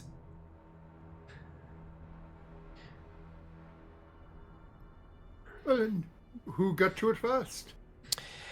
How do I say this? A group of terrifying demons that came to just start an all-out war here in Avernus. They're a small squad. Small in number. How small is small in number? Small number, like a couple handfuls. Hazel grabs Forrest's hand and makes him hold up 5 fingers, and then holds hers up next to his. Like, that many? The driver starts to laugh in the distance. Back behind, the driver starts laughing. Nice. Very good. Very good. The driver starts to laugh. You call a Garistro small? And then the one on the top starts to laugh too. I said small in number, okay? You're not helping me out here. And she turns back small? around. It's called a Garistro. A really big demon. Sometimes they have other demons that they carry around with them on their back. Have I ever heard of one of these before? Yeah. You can all make history checks if you'd like. To see if you've ever if you've ever heard of a Garistro before. Can I make a religion? Oh no, they're the same bonus. Let me see. Will it let me? You guys can spend chat resources on this check if you'd like to. It's your 22. I would say probably the only one that's ever heard of one before would be Forrest. Why did it do that? And basically they are a massive minotaur-like demon that can lead demonic legions. They are usually anywhere between 25 and 50 feet tall and have massive goring horns and are they're built like a gorilla. They're just massive in muscle. I mean, you remember that large thing we fought back on Kryn, was it? But like bigger and red. Oh. That's okay. Can we go home now? Well, not yet. We need to go to the casino and collect our winnings. I mean, we haven't won them yet, but I'm sure we'll find a way. Oh, you guys all good at gambling? Are you the gambling type? Are you the cheating type? You get your winnings fair? That's fair. But by the way, my dear, may I ask your name? Oh, me? I'm Nakea. And can I have her name? Which one? Points to the one who was making fun Both of of him. them. Well, that's Michael, and Yes, that's I'll take both the names. Michael, and that's Kyprus. I'm Thank guessing you. on the spelling right now. Here, I can put them in chat. I'll copy and paste the.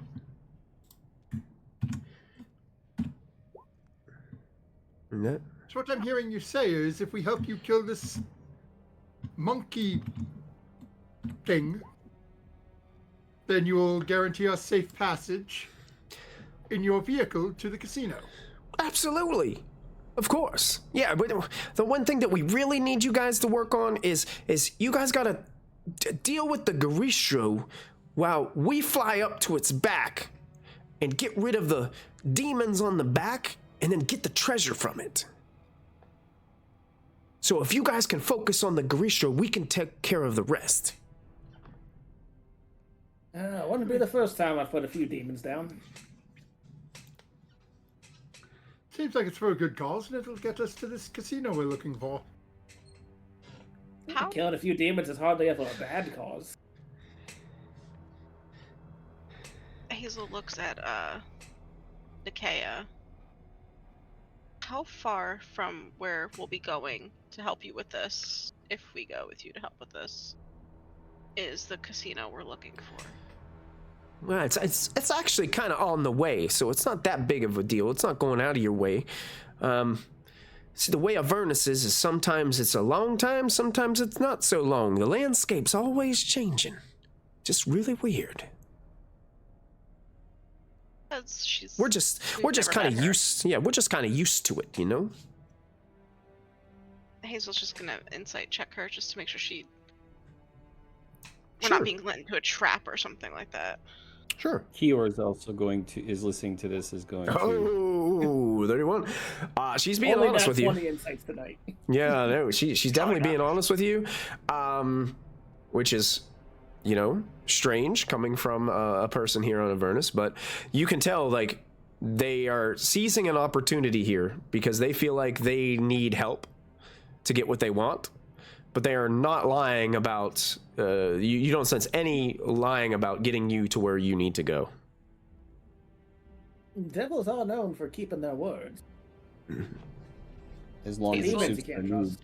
Hazel turns and looks at Forrest and just smirks, and like her longer tooth shows, and she's like, "So are Fae." The matter of which they keep their word. That's always fun. Yeah, it's a rather straightforward deal this time, though. There's not much leeway for them to trick us on it. Just saying. This thing sounds like it could be problematic. Yeah, so was the Lich until it met the sharp end of my sword. My name's Forrest, and I can kill dead things. Quite good at it these days. See, we have no worries then. This thing will be dead. Hazel just looks at Kior. And just quietly, you can see in her eyes, she's like, "Help." Kior is going to make a performance check as though he was relieving himself behind the rock. Would that be performance or deception? Let's do deception. I can spill a little water on my pants. Yeah. Does that give him advantage if he spends some water on his pants? Sure, I'll give you advantage on your deception. Spill a little water on your pants. I was going to say, that's some day's rations right there, man. I know, yeah, that's right. Worth it.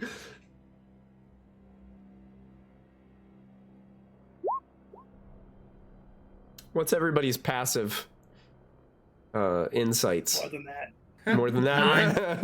Nine. Okay, you. Yeah, God, he's 21. been back there for hours. Evening, fabled Pardon me. wolf. Yeah, evening, Fabled Wolf. Good to see you. Glad you guys could make it to the stream tonight. So, shall we Yeah. board the vehicular So- conveyance?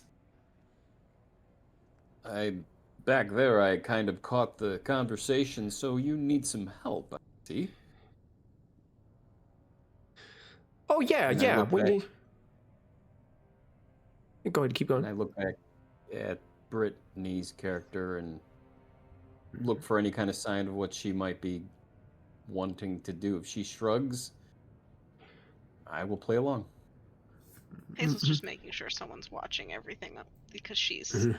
she herself is too scattered brained to keep control of what's going on because she's pretty much like, ooh, shiny. And Forrest is like, ooh, let's go kill things. Selena's not going to leave the party. So she's basically trusting Kior to like make sure someone's paying attention. I swore Because to Orcon's Alestria also I like, would- let's just go. I swore to Alestria I would look after you all.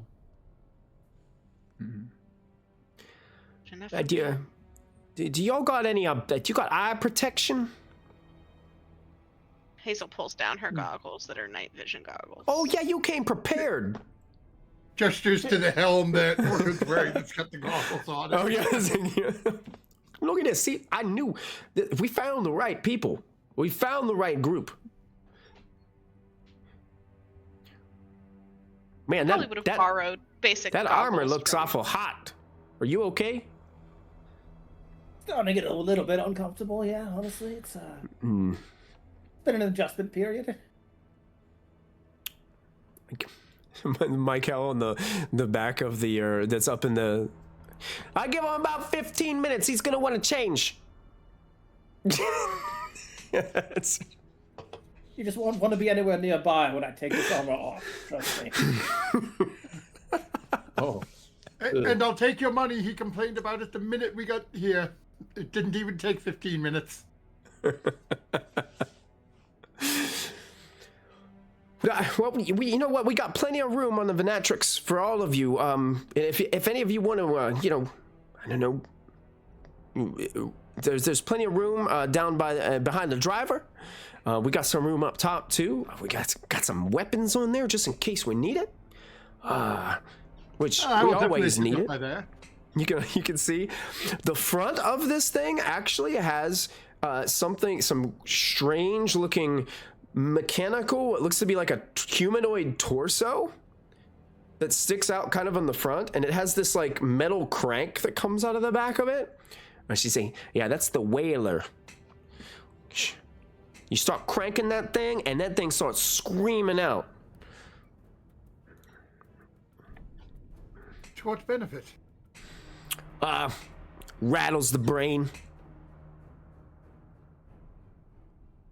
Well, anywhere that's got a good, clear line of sight will work for me. And then we got the harpoons. What? I'll go join a harpoon. Michael looks up. Says, I'm not getting this. I'm not getting the Venatrix anywhere near the Garistro. No, the other one looks at it. What are you talking about? You remember what happened to that other one we saw? You know what the Garistro did to that other war machine?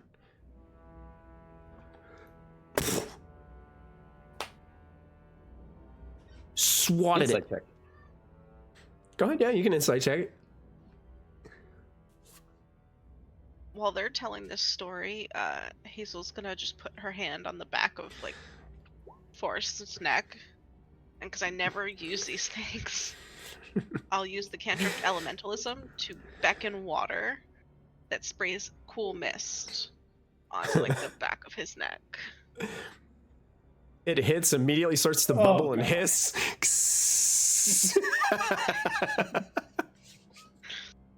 I wouldn't recommend directly touching the metal. Her hands like basically in your hair. Like, yeah, and she'll just do that a couple times to try to like get it down into his armor because By the time it like gets down in the armor, like you can't tell if it's sweat or actually water because it warms so quickly in this landscape. The 23 insight tells you that this Michael is definitely worried about what a Garistro can do to an infernal war machine. And Forrest, like hearing this too, knows what a Garistro is. They can sometimes just with ease barrel through walls and borders of structures without even feeling it. Like they are considered what are siege creatures and are used sometimes on the front lines of the demon war to break the defenses of the devils, so that way the rest of them demons can just pour into places unhindered.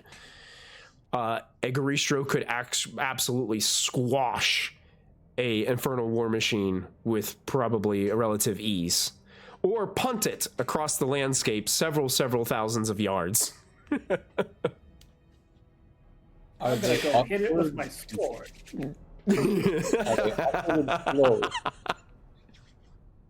What was that? Are they awkward and slow? Oh, well, they're as fast as you'd expect a giant demon to be. Have you ever tried to use your harpoons in unison to trip them up? Well, we haven't tried, but we've seen others try. Not very successful, which is why I'm not driving this thing anywhere near it. You guys are going to have to get off and approach it by foot. What if we don't want to go by foot? I guess we could fly you over there. Please, it's if I'd fly with you. I'll take care of myself, thank you. Goes back to the harpoon, aiming around.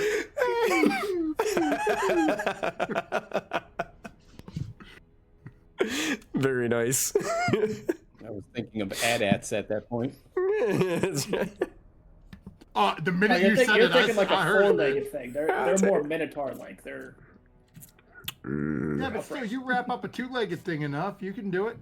I mean, we have Selena running figure eights under there.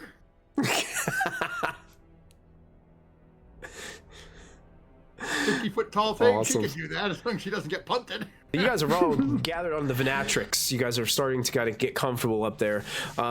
Before you guys move or start on your adventures or anything else that you guys wanted to do or talk to them about or say before they fire up the engines and start ripping and tearing across these terrible hellscape before you.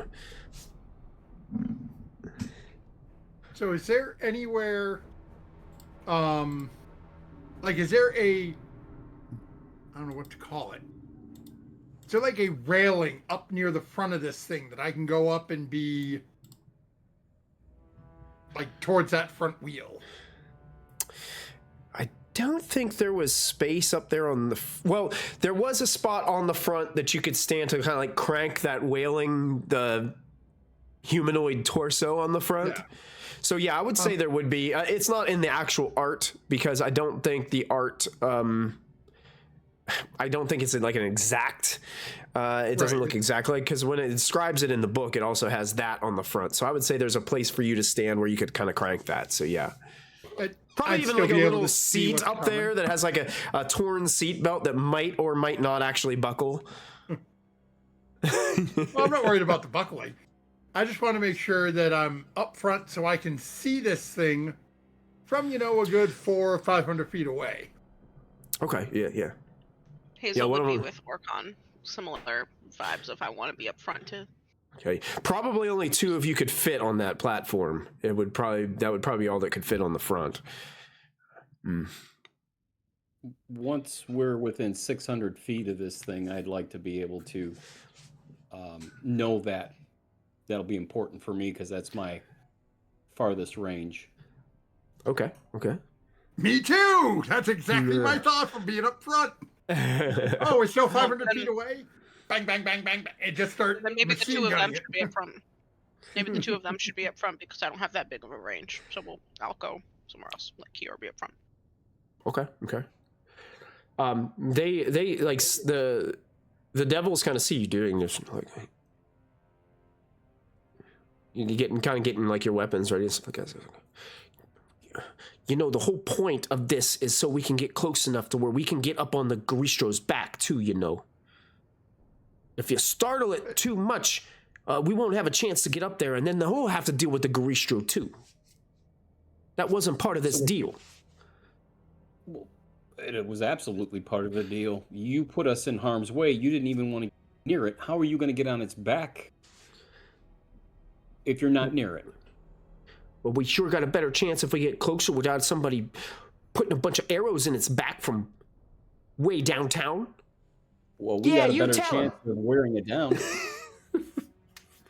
My dear, who said anything Just about wait for arrows? the signal before you open fire. They're not asking for that. Look, I'm from Brookland. I know what I'm talking about. So if you want to go with this, you could drop this off right here. It's up to you. That is going to be an intimidation check. Oh, we're going to intimidate the devils? Do I have any advantage at all from anyone? Anyone? Guidance? Hazel's glaring at them, baring her teeth. Ooh, from that's what I behind. like. Really not very helpful, but I'm trying. That's one. Hold on. I didn't hit the button. Let me try it again. And I'll do the second one here. Come on, 20. You do it. 12. Hey, look, I get it. You're trying to make fun of the way I talk. But look. No, I'm actually from Brookland.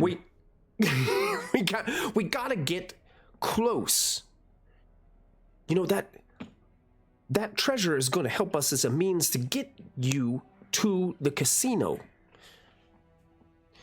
You see this right here? And he kind of the driver kind of points down to this slot that's kind of in the front of the control panel that he uses to drive, where there's a steering wheel. There's all these like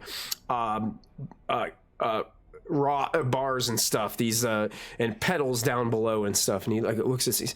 This is where the power comes from. This is where we put things called soul coins. And you see this satchel right here? I've only got 3 of them left. Good thing I loaded it up earlier. We got about 60 hours of power left in this thing. If we get that treasure, we'll be able to get at least 30 soul coins for it.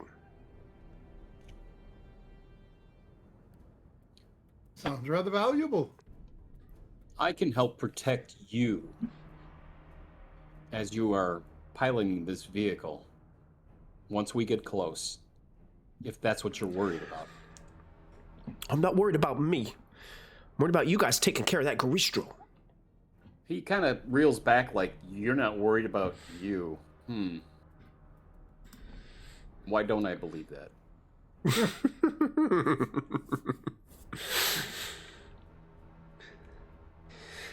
Listen here, Hellbeast. Just start driving. One way or another, we need to get there, right?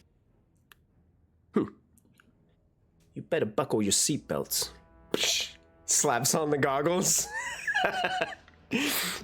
Sits down into the seat that has like it's like a seat not too dissimilar to mine, with like a gaming chair. It's like a comfortable like seat there, but it has like rips and tears in it all over the place.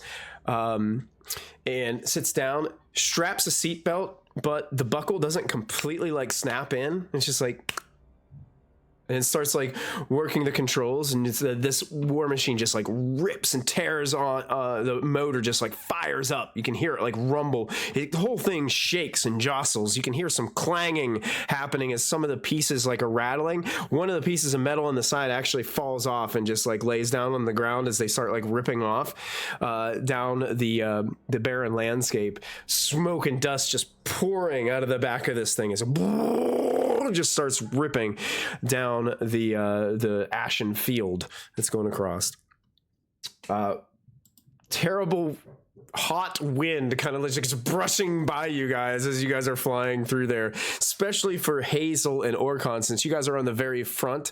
You guys are just getting like the mass of air and wind is just like pelting you from the front of the war machine. You're kind of like blocking it from everybody else behind you and creating the the void of air from behind. I'm going to cast Gust Barrier every so often on myself and just put a little like whirlwind around me to block some of it. That's amazing. Great idea. Yep, you can totally do that. Is it only for yourself, or will it carry over to Hazel as well? Oh no, it's self. Itself? I have that elementalism cantrip, which would let me sculpt the element into like a shape. Okay. So like it's just kind of I'm just angling them to be like the dust and everything, like sheets that just like float up. They get caught in the backwind and float up and away and don't hit anybody. So it just kind of gets away from me. I like it. Yeah, you guys all like pull up like your handkerchiefs that Selena made for you, and you guys fit right in with this group right now, singing on the back. I would love to see character art of you guys with these three devils with helmets and goggles, like cruising along the Avernus landscape. It's awesome scene. Some time passes, and you guys hear one of them call out from the top.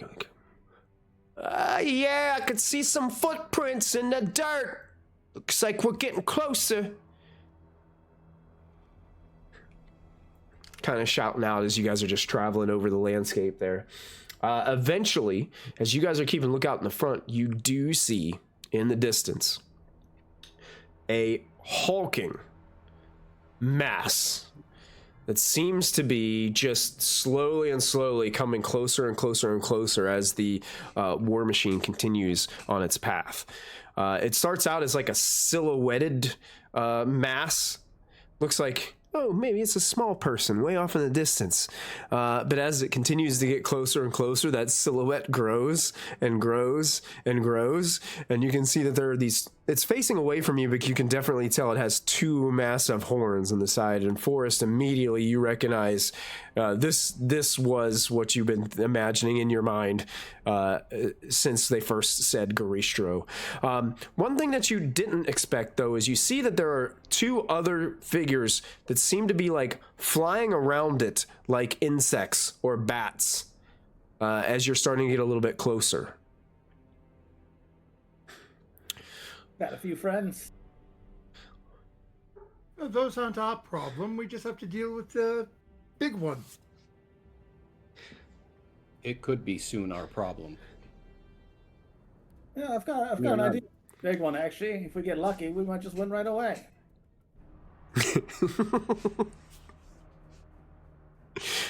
I look back at the pilot and say, "You did not say anything about anything flying."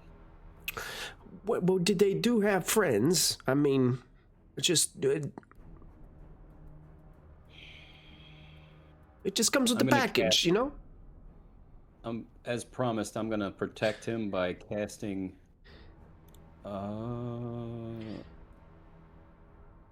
protection from evil on him. Let's see what happens. Protection from evil on a devil? Well, it's good or evil. From good or evil. Protection from evil. Let's see if that even works on a devil.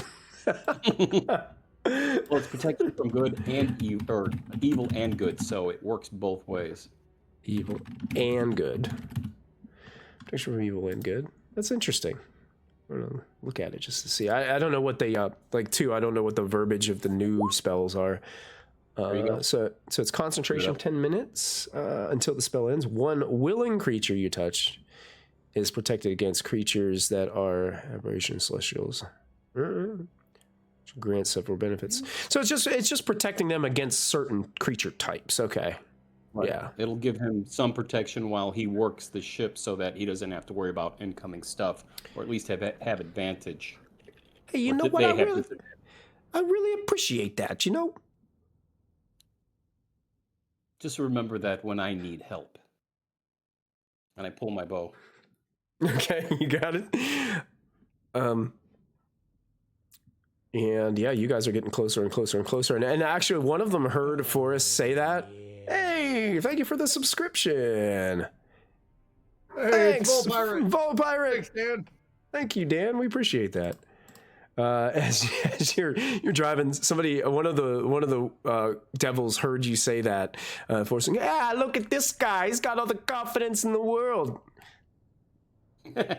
We'll take a bit of luck still. It's not guaranteed. Nothing in far here is away- guaranteed.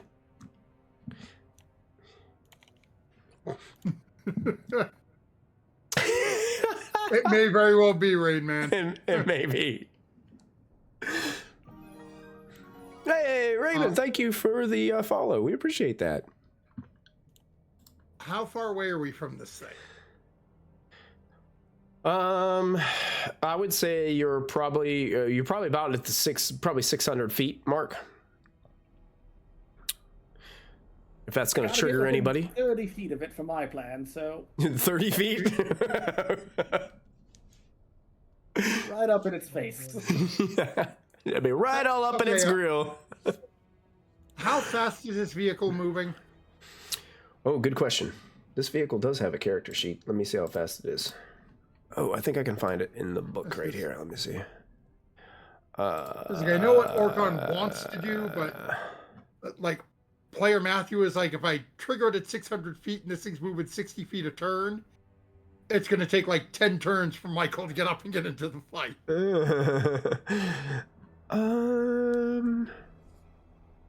I thought this thing had. Okay. This thing has a speed of. Okay, here's the speed. Speed of 100 feet. Yeah, that's only 6 rounds. Drive me closer. I want to hit them with my sword. Do we know how close they're going to get this vehicle to it? Like mechanic. I know it's a little Mechanically over the table and metagamey, but I want to make sure I'm not screwing. He would have. They would have probably discussed it ahead of time too during this travel time. Like his small talk is like, hey, you know, I really only want. I'm only comfortable getting about 400 feet. Okay. We can fly the rest of the way. Then at that point, that I would say, at least for Orcon, nothing would trigger until that point. Because if we're going to stop that far out anyway, it might as well just get out and we'll deal with it at that point.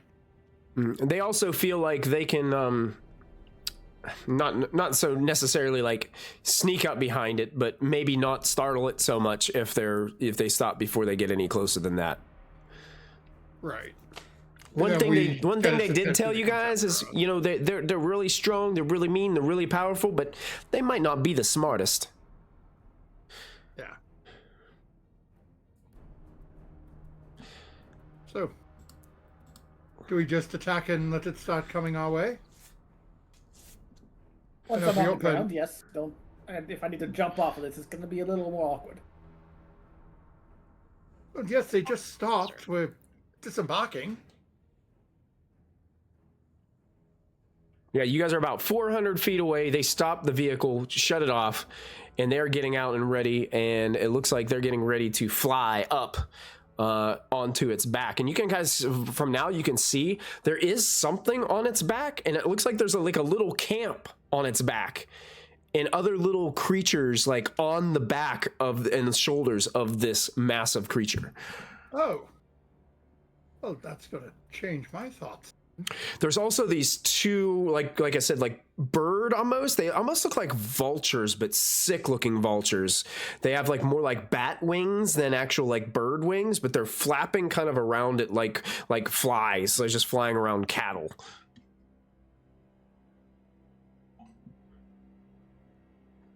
So I think at this point we need to get a little closer.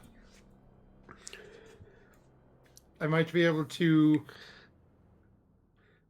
addle their minds if we can get closer before triggering everything. Well, why don't we start firing from here to divert them over to us? That works as well. Wait, before you do that, let us get in the air. And I the thought you left already. the three devils like get their wings out and they start flapping up. And they start heading up into the terrible red sky of Avernus, disappearing into the mist and the dusty clouds.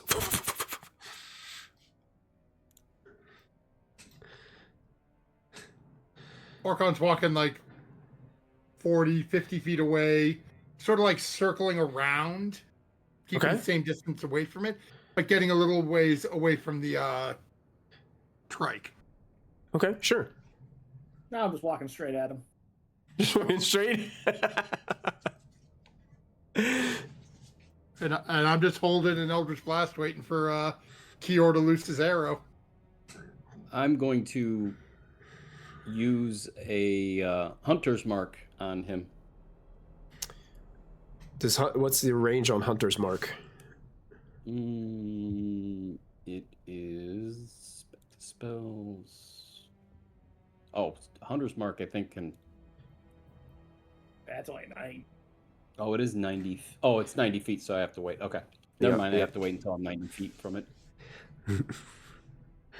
Plus, you would lose your concentration on the protection from good and evil on the other guy. That was the plan.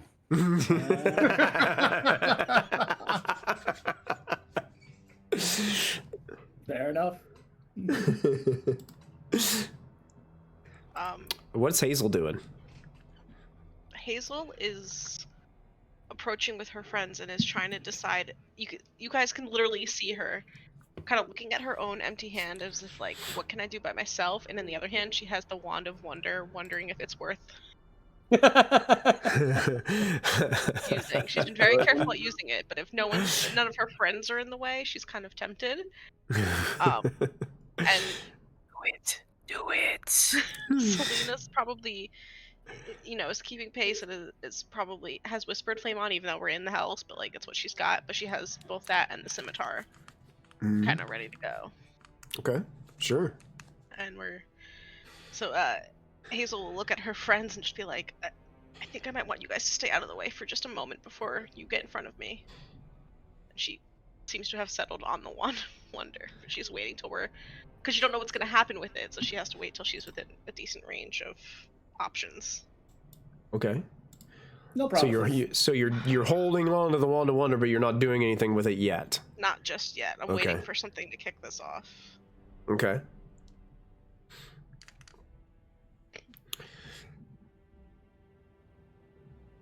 So what is kicking it off? That is the question. You gonna loose an arrow? You guys want to stay at the range. I have Or you guys want to wait longer an until arcane gate and disappear right in front of him? On your word. I'd rather not appear right in front of him. I'd rather take him down a little bit. Right, you would be able to stay back here, is my point. I would go. Yes, and then when we all cast our spells, you would be right in the middle of it and die a horrible, screaming, bloody death. Eldritch Blast, it's one thing. What are you planning to do? Wouldn't you like to know? Anytime now. Well, if you don't want me to do that, then do what you're going to do. Oh, for crying out loud. He says for crying out loud, please. I can't hear your mic, Brittany, for some reason. Sorry. I can only hear it through Michael's. Yeah. Hazel would get ready. As soon as Kior says, oh, for goodness sake, she would be like, oh, we're going. Okay. And would hold the Wand of Wonder and be ready to fire that. I guess Selena would probably be marching next to Forrest. She'd be keeping pace with Forrest to not get in the way of everything. Yeah. So I'll say if the arrow gets loosed here within the next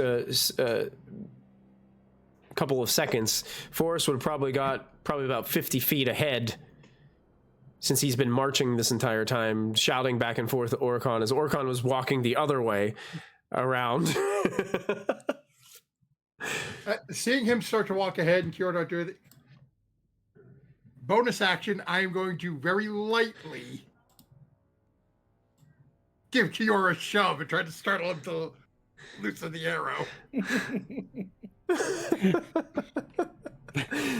Bonus action. Nudge. Just before that, bonus action, Planar Warrior. Planar Warrior.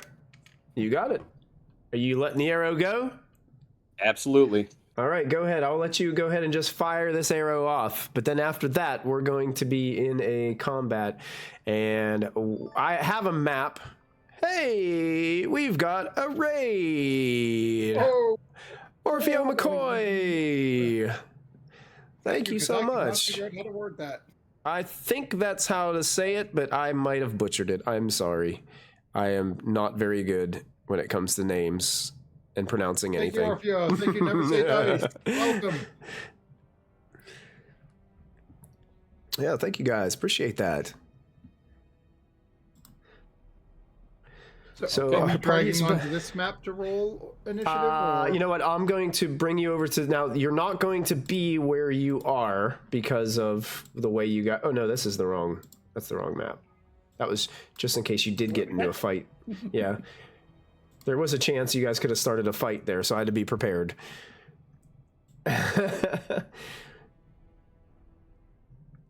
Of course, you guys aren't this close, so. Did separate a little bit, so I'm not going to give myself the weapon of warning bonus here. Are you guys all able to see on this map? Mm-hmm. You guys are down here at the bottom. So what I need you guys to do, you guys can go ahead and click on your tokens and roll initiative, and Kior, you'll get a free arrow loosing attack on to kind of initiate everything. Is it won't know that you're there until... Oh, look at that. Look at these initiative rolls. Look at all those greens. And a longbow of warning. 31 to hit. Critical right off the bat. That's awesome. You can go ahead and roll your damage on that one, but that is going to piss off the Garistro immensely. Oh, that's right. We have Kiora.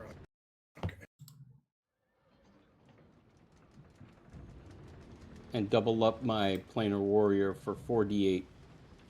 Yep. Bang. 28 points of damage. 28 points of damage total. The Garistro, let me double check the... Just piercing, yeah. 28 points from the arrow as the Garistro... Force damage. It's all force damage. All force damage, got it, okay. As Weapon the too, not Garistro... just the planar warrior?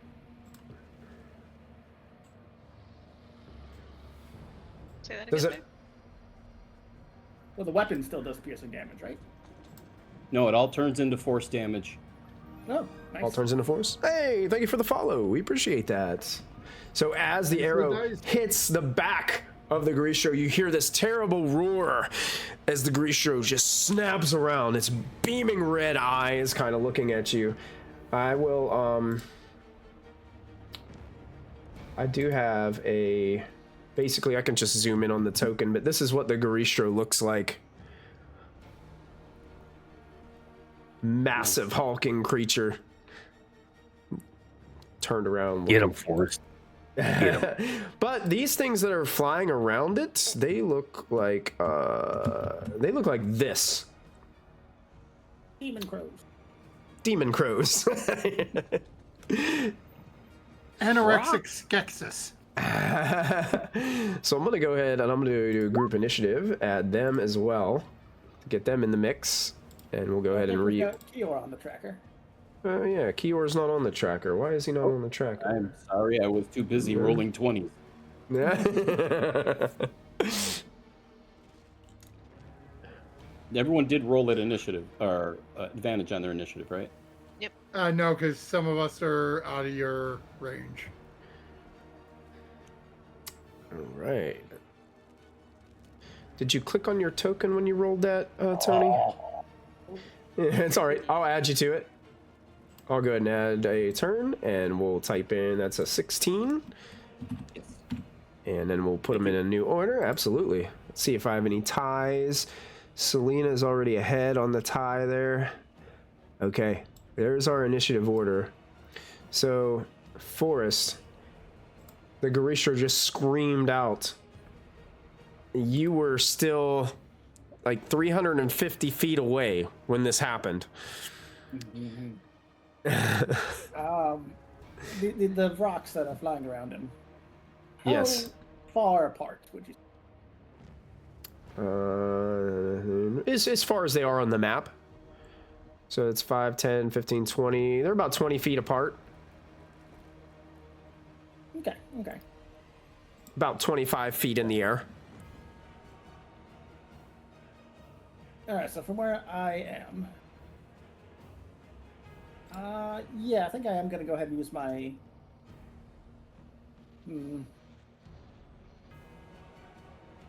Question. I can move my normal distance, 30 feet. Which is not very close at all. So would you be 320? Yeah. So we're at Don't know if I'm 320. doing that. Hold on. Okay.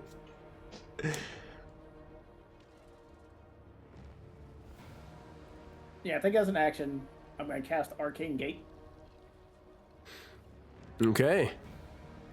which will create 2 portals, one right next to me and one right in front of me. Excellent. And step through Yep. and appear right in front of the Greastro. Ooh.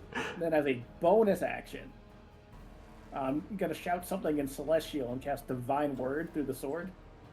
Ooh. So I'm going to need Charisma saving throws from all 3 of them. All 3. Okay. Can We'll we start- hear what Forrest yells back here? Like, are we close enough to hear what he yells? If we speak Celestial. If you speak Celestial, I would say because it's so far away, probably not. Probably not. Okay. Yeah. You guys are farther than a football field away here, so it's it's quite a distance. The Vrox do have advantage on their saving throw. Yeah, I mean, I knew it was going to take a little bit of luck. Charisma, you said? Yes. Yeah. Natural 20 for a 22. Yeah, think about that. The second Vrock is going to save with advantage and get a 20. Come on. Now let's double check because I don't know. I want to double check the Grisha real quick. It does have magic resistance as well, so it will have advantage on its saving throw as well. Charisma advantage. Natural 20 for a 22. I mean, like, if they can't roll below an 18 on the dice, what am I supposed to do? I know. Unfortunately, the divine word doesn't hinder these creatures at all. And they just glare down at you, beaming red eyes, drool like dripping off the edge of the Garistro's fur under its chin. As it smiles, these terrible toothy smile. So Nick has gone better.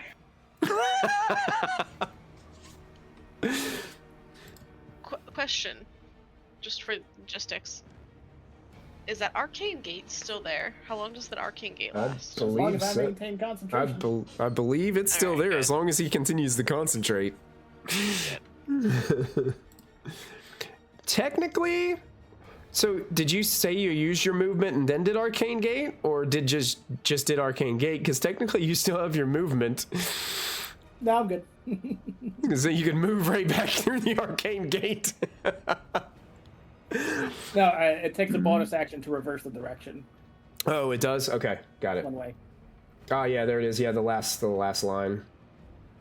Got it. So Orkhan, what do you do seeing this happen? Well, I'll be fine. Let me have it.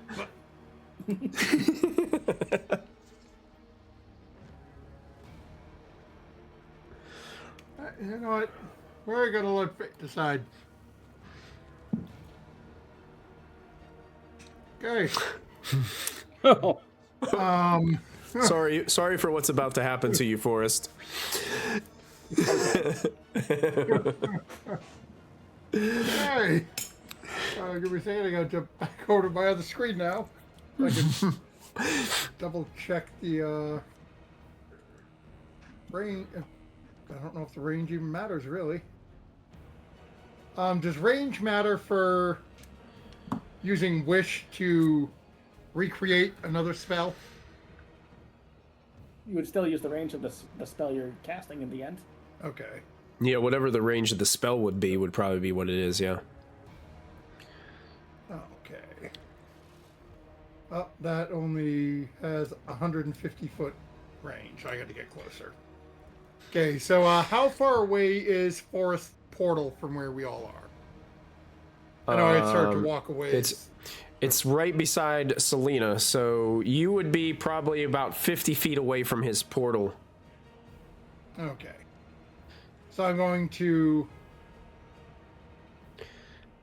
move 20 feet towards the portal. Okay. Then bonus action face step into the portal. Okay, all right. And so, you can appear right next to Forrest. Forrest Orcon pops out through.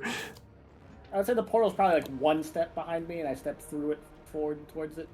Sure. Okay. Yeah. And I will come out just like I'm stepping out and going, okay, no, I don't want to get any closer.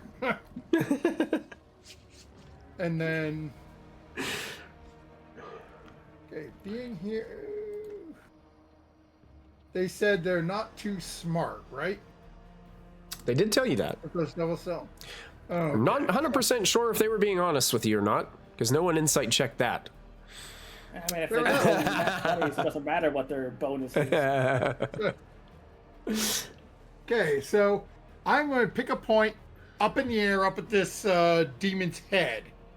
Okay. And casting a spell that has a 20-foot radius.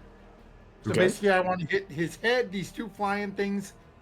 And you said there's a bunch of movement on its back. I'm hoping I can get some of its back too. Okay, sure. And I need an intelligence save from anything impacted. Okay. Intelligence saving throw. You got it. Let's do Vrock 1 first. Intelligence save coming up. That's a 17. So that'll fail. That will fail. The other Vrock is going to make an intelligence save and get a 16. So that will also fail. That will fail. And an intelligence save from the Garistro. A 5. That will fail. I am not going to roll for everything on its back. I will just kind of narrate that later. Okay. So that is 32 points of damage. What kind of damage? Psychic. Okay. And on a failed save, it has muddled thoughts for the next minute. Very nice. You said 32 points? 32 points of damage. So basically, it subtracts a d6 from its attack rolls, ability checks, as well as constitution saves to maintain concentration. At the end of each of its turn, it can try to make the save again. And then I'm going to run the rest of my movement 10 more feet back. Okay, you got it. You were right here, right? In this box? Yep. I will Based say... on fourth day, and it was 1 square behind him. Does your spell affect opportunity attacks? Because the Garistro has reach. Subtracts 1d6 from all of its attack rolls. Yeah. Just be 1d6 on the attack roll. So it's going to try to make a slam attack against you because it's 10-foot reach. It would have gotten a chance to swat at you when you backed up. Okay. So it's going to do a slam minus a d6. So a 28 minus a d6 is 5. Yeah, I wouldn't even bother. You take 31 bludgeoning damage. You know what? Screw that. No, I am going to burn my reaction. I'm going to cast Silvery Barbs. You try again, you silver. I'll re-roll it. You got it. What's up? And then I'll give Hazel advantage. Oh, Hazel advantage. Silvery Barbs re-roll. The creature you have advantage to does have to be within range of the Silvery Barb. Does it have to be in range? Yeah. Okay, then I guess I'll have to give it to Forrest. The 18 to hit minus the d6. It would only be 14. It turns it into a miss. The Silvery Barbs comes through again. So you just feel the backhand of this thing it hits the dust in the ground behind you and like kicks up a bunch of the hellscape over top of you and pours like dust and ash on you as you're running away. It just barely misses. All right, that ends Orcon's turn. I'm gonna try to put a little symbol on these things so I remember it's under that effect. I don't know what symbol would be good for it, but here, I'll just use this weird like symbol. I don't know what that even is. Just use that. All right, it is Hazel's turn. Okay, I'm admittedly.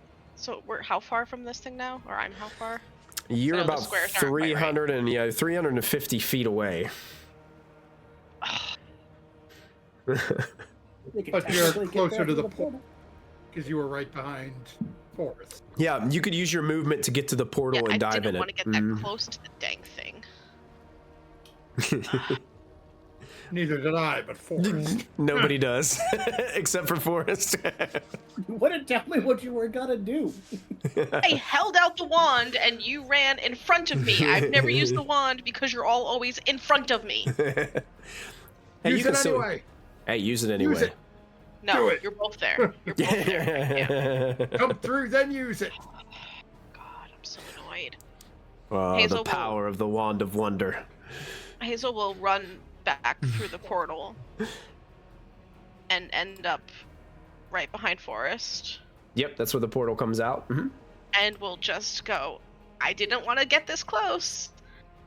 And we'll still cast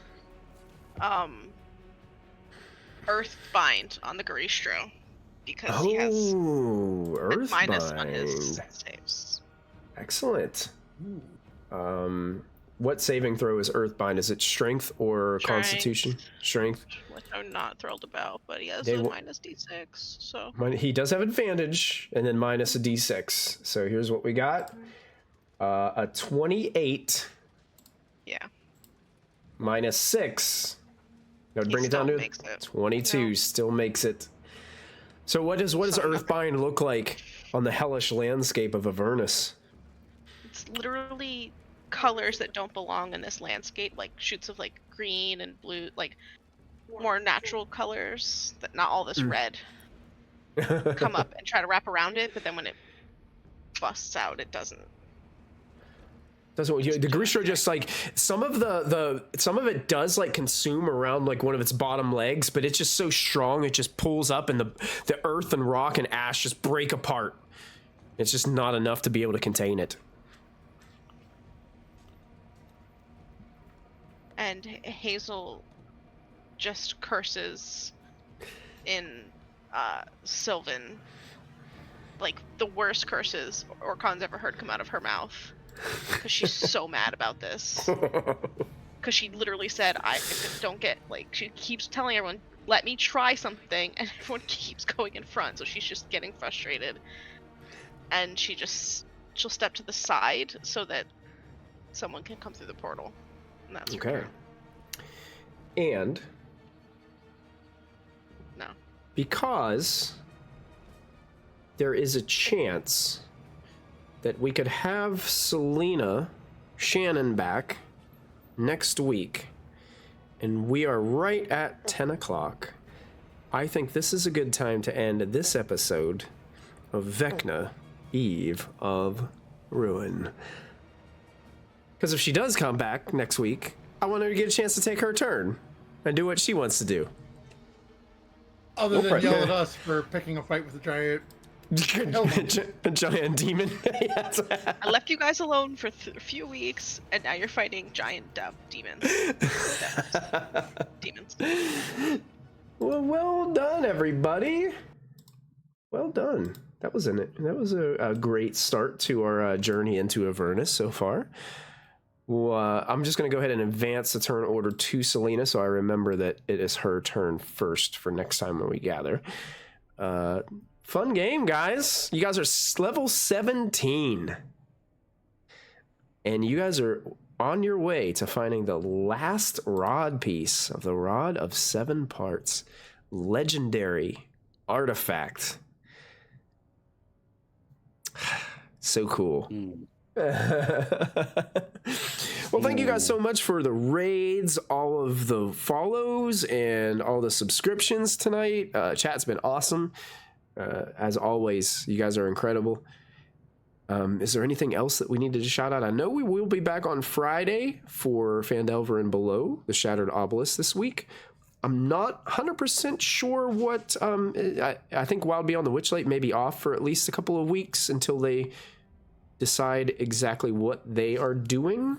I think they were going to do... I think they're going to continue post Wild Beyond the Witchlight, and they may be rebranding. So we'll see what they have.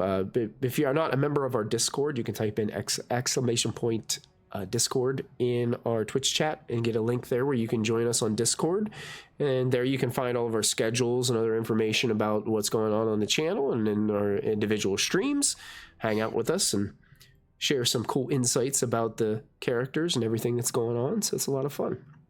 Anybody else have anything, any announcements or anything to make or shout outs? Dirty 20's back on Saturday.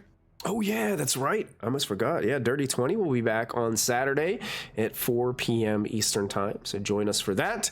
Just introduced a new character to that campaign. And it's, man, been playing that game for years, too. Jeez. Got plenty of probo. I'm going to say mutiny. Yeah. Mutiny. It'll be a lot of fun.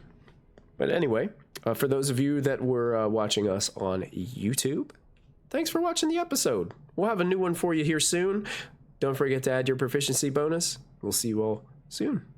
Bye, everybody.